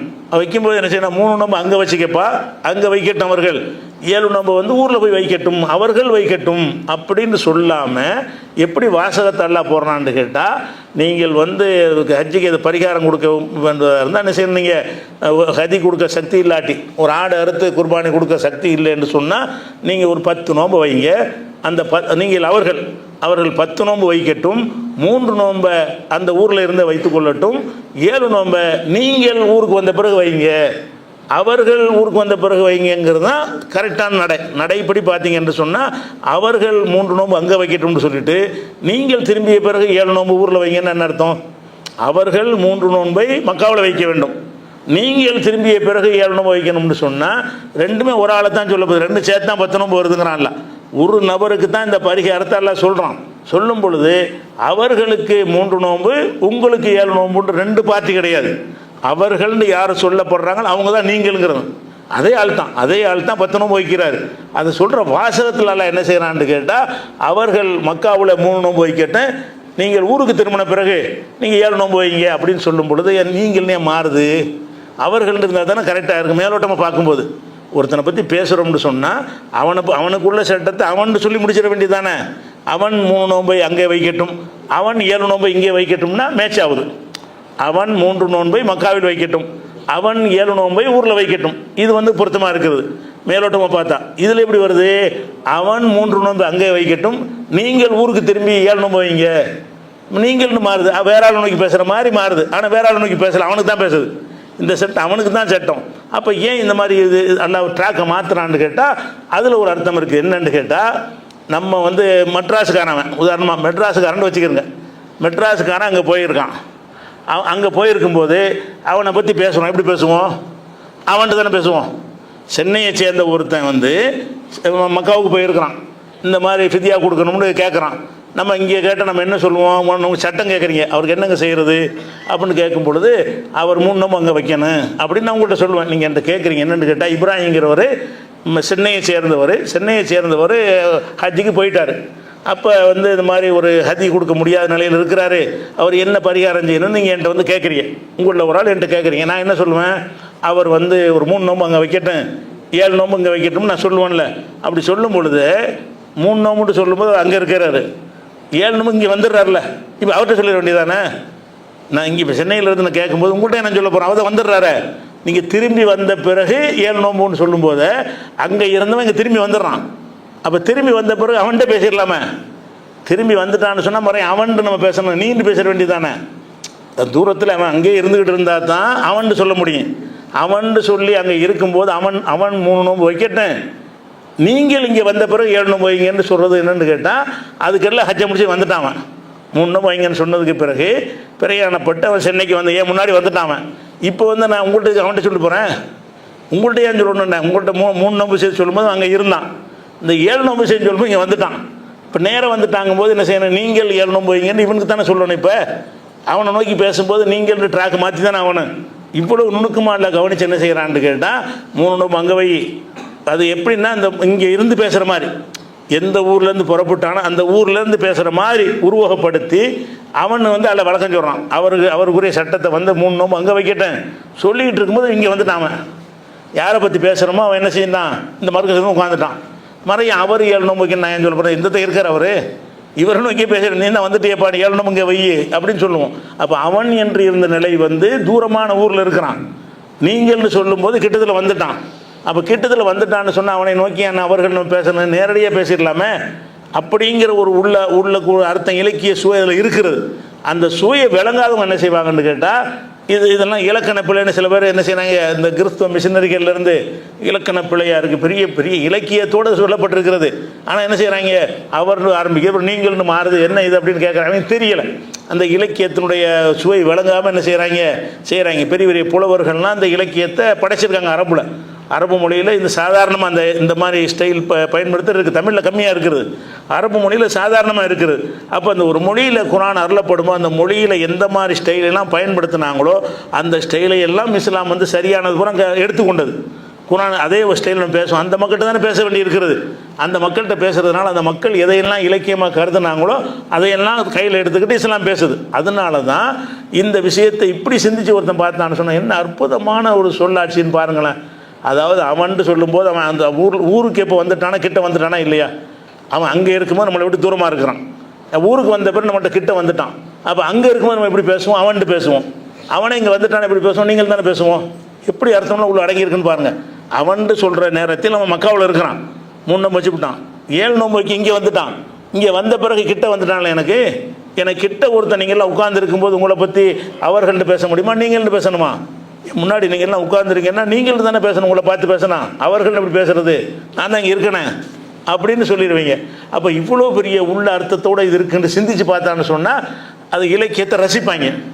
இலக்கியம் படித்த அந்த பண்டித புலவர்கள் இருந்தாங்கல்ல, அவங்கெல்லாம் இதை பார்த்து என்ன செய்வாங்க, எனக்கு என்ன அற்புதமான ஒரு சொல்லாட்சி, அந்த சொல் வழக்கு இவ்வளோ அற்புதமாக அல்ல போடுறான். ஊருக்கு வந்த போதுங்கும்போது நெருக்கமாகிடுதா இல்லையா, தூரத்தில் இருக்கும்போதுங்கிற வேற ஒரு ஊரில் இருக்கிறான், இந்த ஊருக்கு வந்துட்டாங்கும்போது கிட்டத்தில் வந்துடுறாங்கிறதெல்லாம் கவனத்தில் கொண்டு அவர்கள்னு சொன்னதுலேருந்து நீங்கள் என்ன செய்கிறது மாறுகிறது. அந்த மாதிரி இந்த தொடர் மாற்று அணி, இதுக்கு பேர் தொடர் மாற்று அணி. தொடர் மாற்றி பேசுகிறது, அவர்களை நீங்களாக மாற்றிடுறது. ஆனால் அவர்கள்னு சொன்னது நீங்கள் ஒரே ஆள் தான். அந்த 3 நோம்பு வைக்க அவங்க சொல்கிறமே அது அவன் தான், 7 நோம்பு நீ வைக்கணுங்கிற நீன்னு சொன்னது அவன் தான். அப்போ நீங்கள் 7 நோம்பு வைக்கணும்னு சொல்லுவதும் அவர்கள் 3 நோம்பு வைக்கணும்னு சொல்லுவதும் ஒரே பார்ட்டிக்கு தான் சொல்கிறோம், 2 ஆளுக்கு கிடையாது, ஒரே ஆளுக்கு தான். ஒரே ஆளுக்கு ஏன் இப்படி ட்ராக்கை பேசுகிறோம்னா அவன் தூரமாக இருக்கிறான், கிட்டத்தில் இருக்கான். அதான் காரணம். 3 நோம்புக்கு வந்து தூரத்தில் இருக்கிறான், அடுத்த 7 நோம்புக்கு இங்கே வந்துட்டான், கிட்டத்தில் இருக்கிறான். அப்படி வந்தால் எப்படி செய்வது என்பதையெல்லாம் கருத்தில் கொண்டு புலவர்கள் எப்படியெல்லாம் கற்பனை செஞ்சு இதை வந்து ருசிகரமாக பேசுவார்களோ அதையெல்லாம் கருத்தில் கொண்டு அல்லாஹ் என்ன செய்யறான், அதே ஸ்டைலில் இந்த வாசகத்தை அமைச்சிருக்கிறான். இதுக்கு தான் இந்த இல்திஃபாத், அரபில் இதுக்கு பேர் என்னது, இல்திஃபாத்னா அந்த தொடர் மாற்று அணி, தொடரை மாற்றி பேசுகிற நீ என்பது அவன் என்று பேசுவதுக்கு பேர். இது மாதிரி உள்ள விஷயங்கள் இன்னும் கொஞ்சம் நிறைய இருக்கிறது. ஒவ்வொரு உதாரணமாக போயிடுமே, குர்ஆனுக்குள்ள போயிடுவோம். ஒவ்வொரு வகையாக கொடுத்துட்டு இந்த இல்திஃபாத்தை கொஞ்சம் முடிச்சுட்டு அதுக்கடுத்து உதாரணங்கள், ஓமைகள், அந்த மாதிரியான பழமொழிகள், அது மற்ற விஷயங்கள்லாம் ஒன்று ஒன்றா நம்ம எடுத்து பேசலாம். இன்ஷா அல்லாஹ். மீது நாளைக்கு பார்க்கலாம். அஸ்ஸலாமு அலைக்கும்.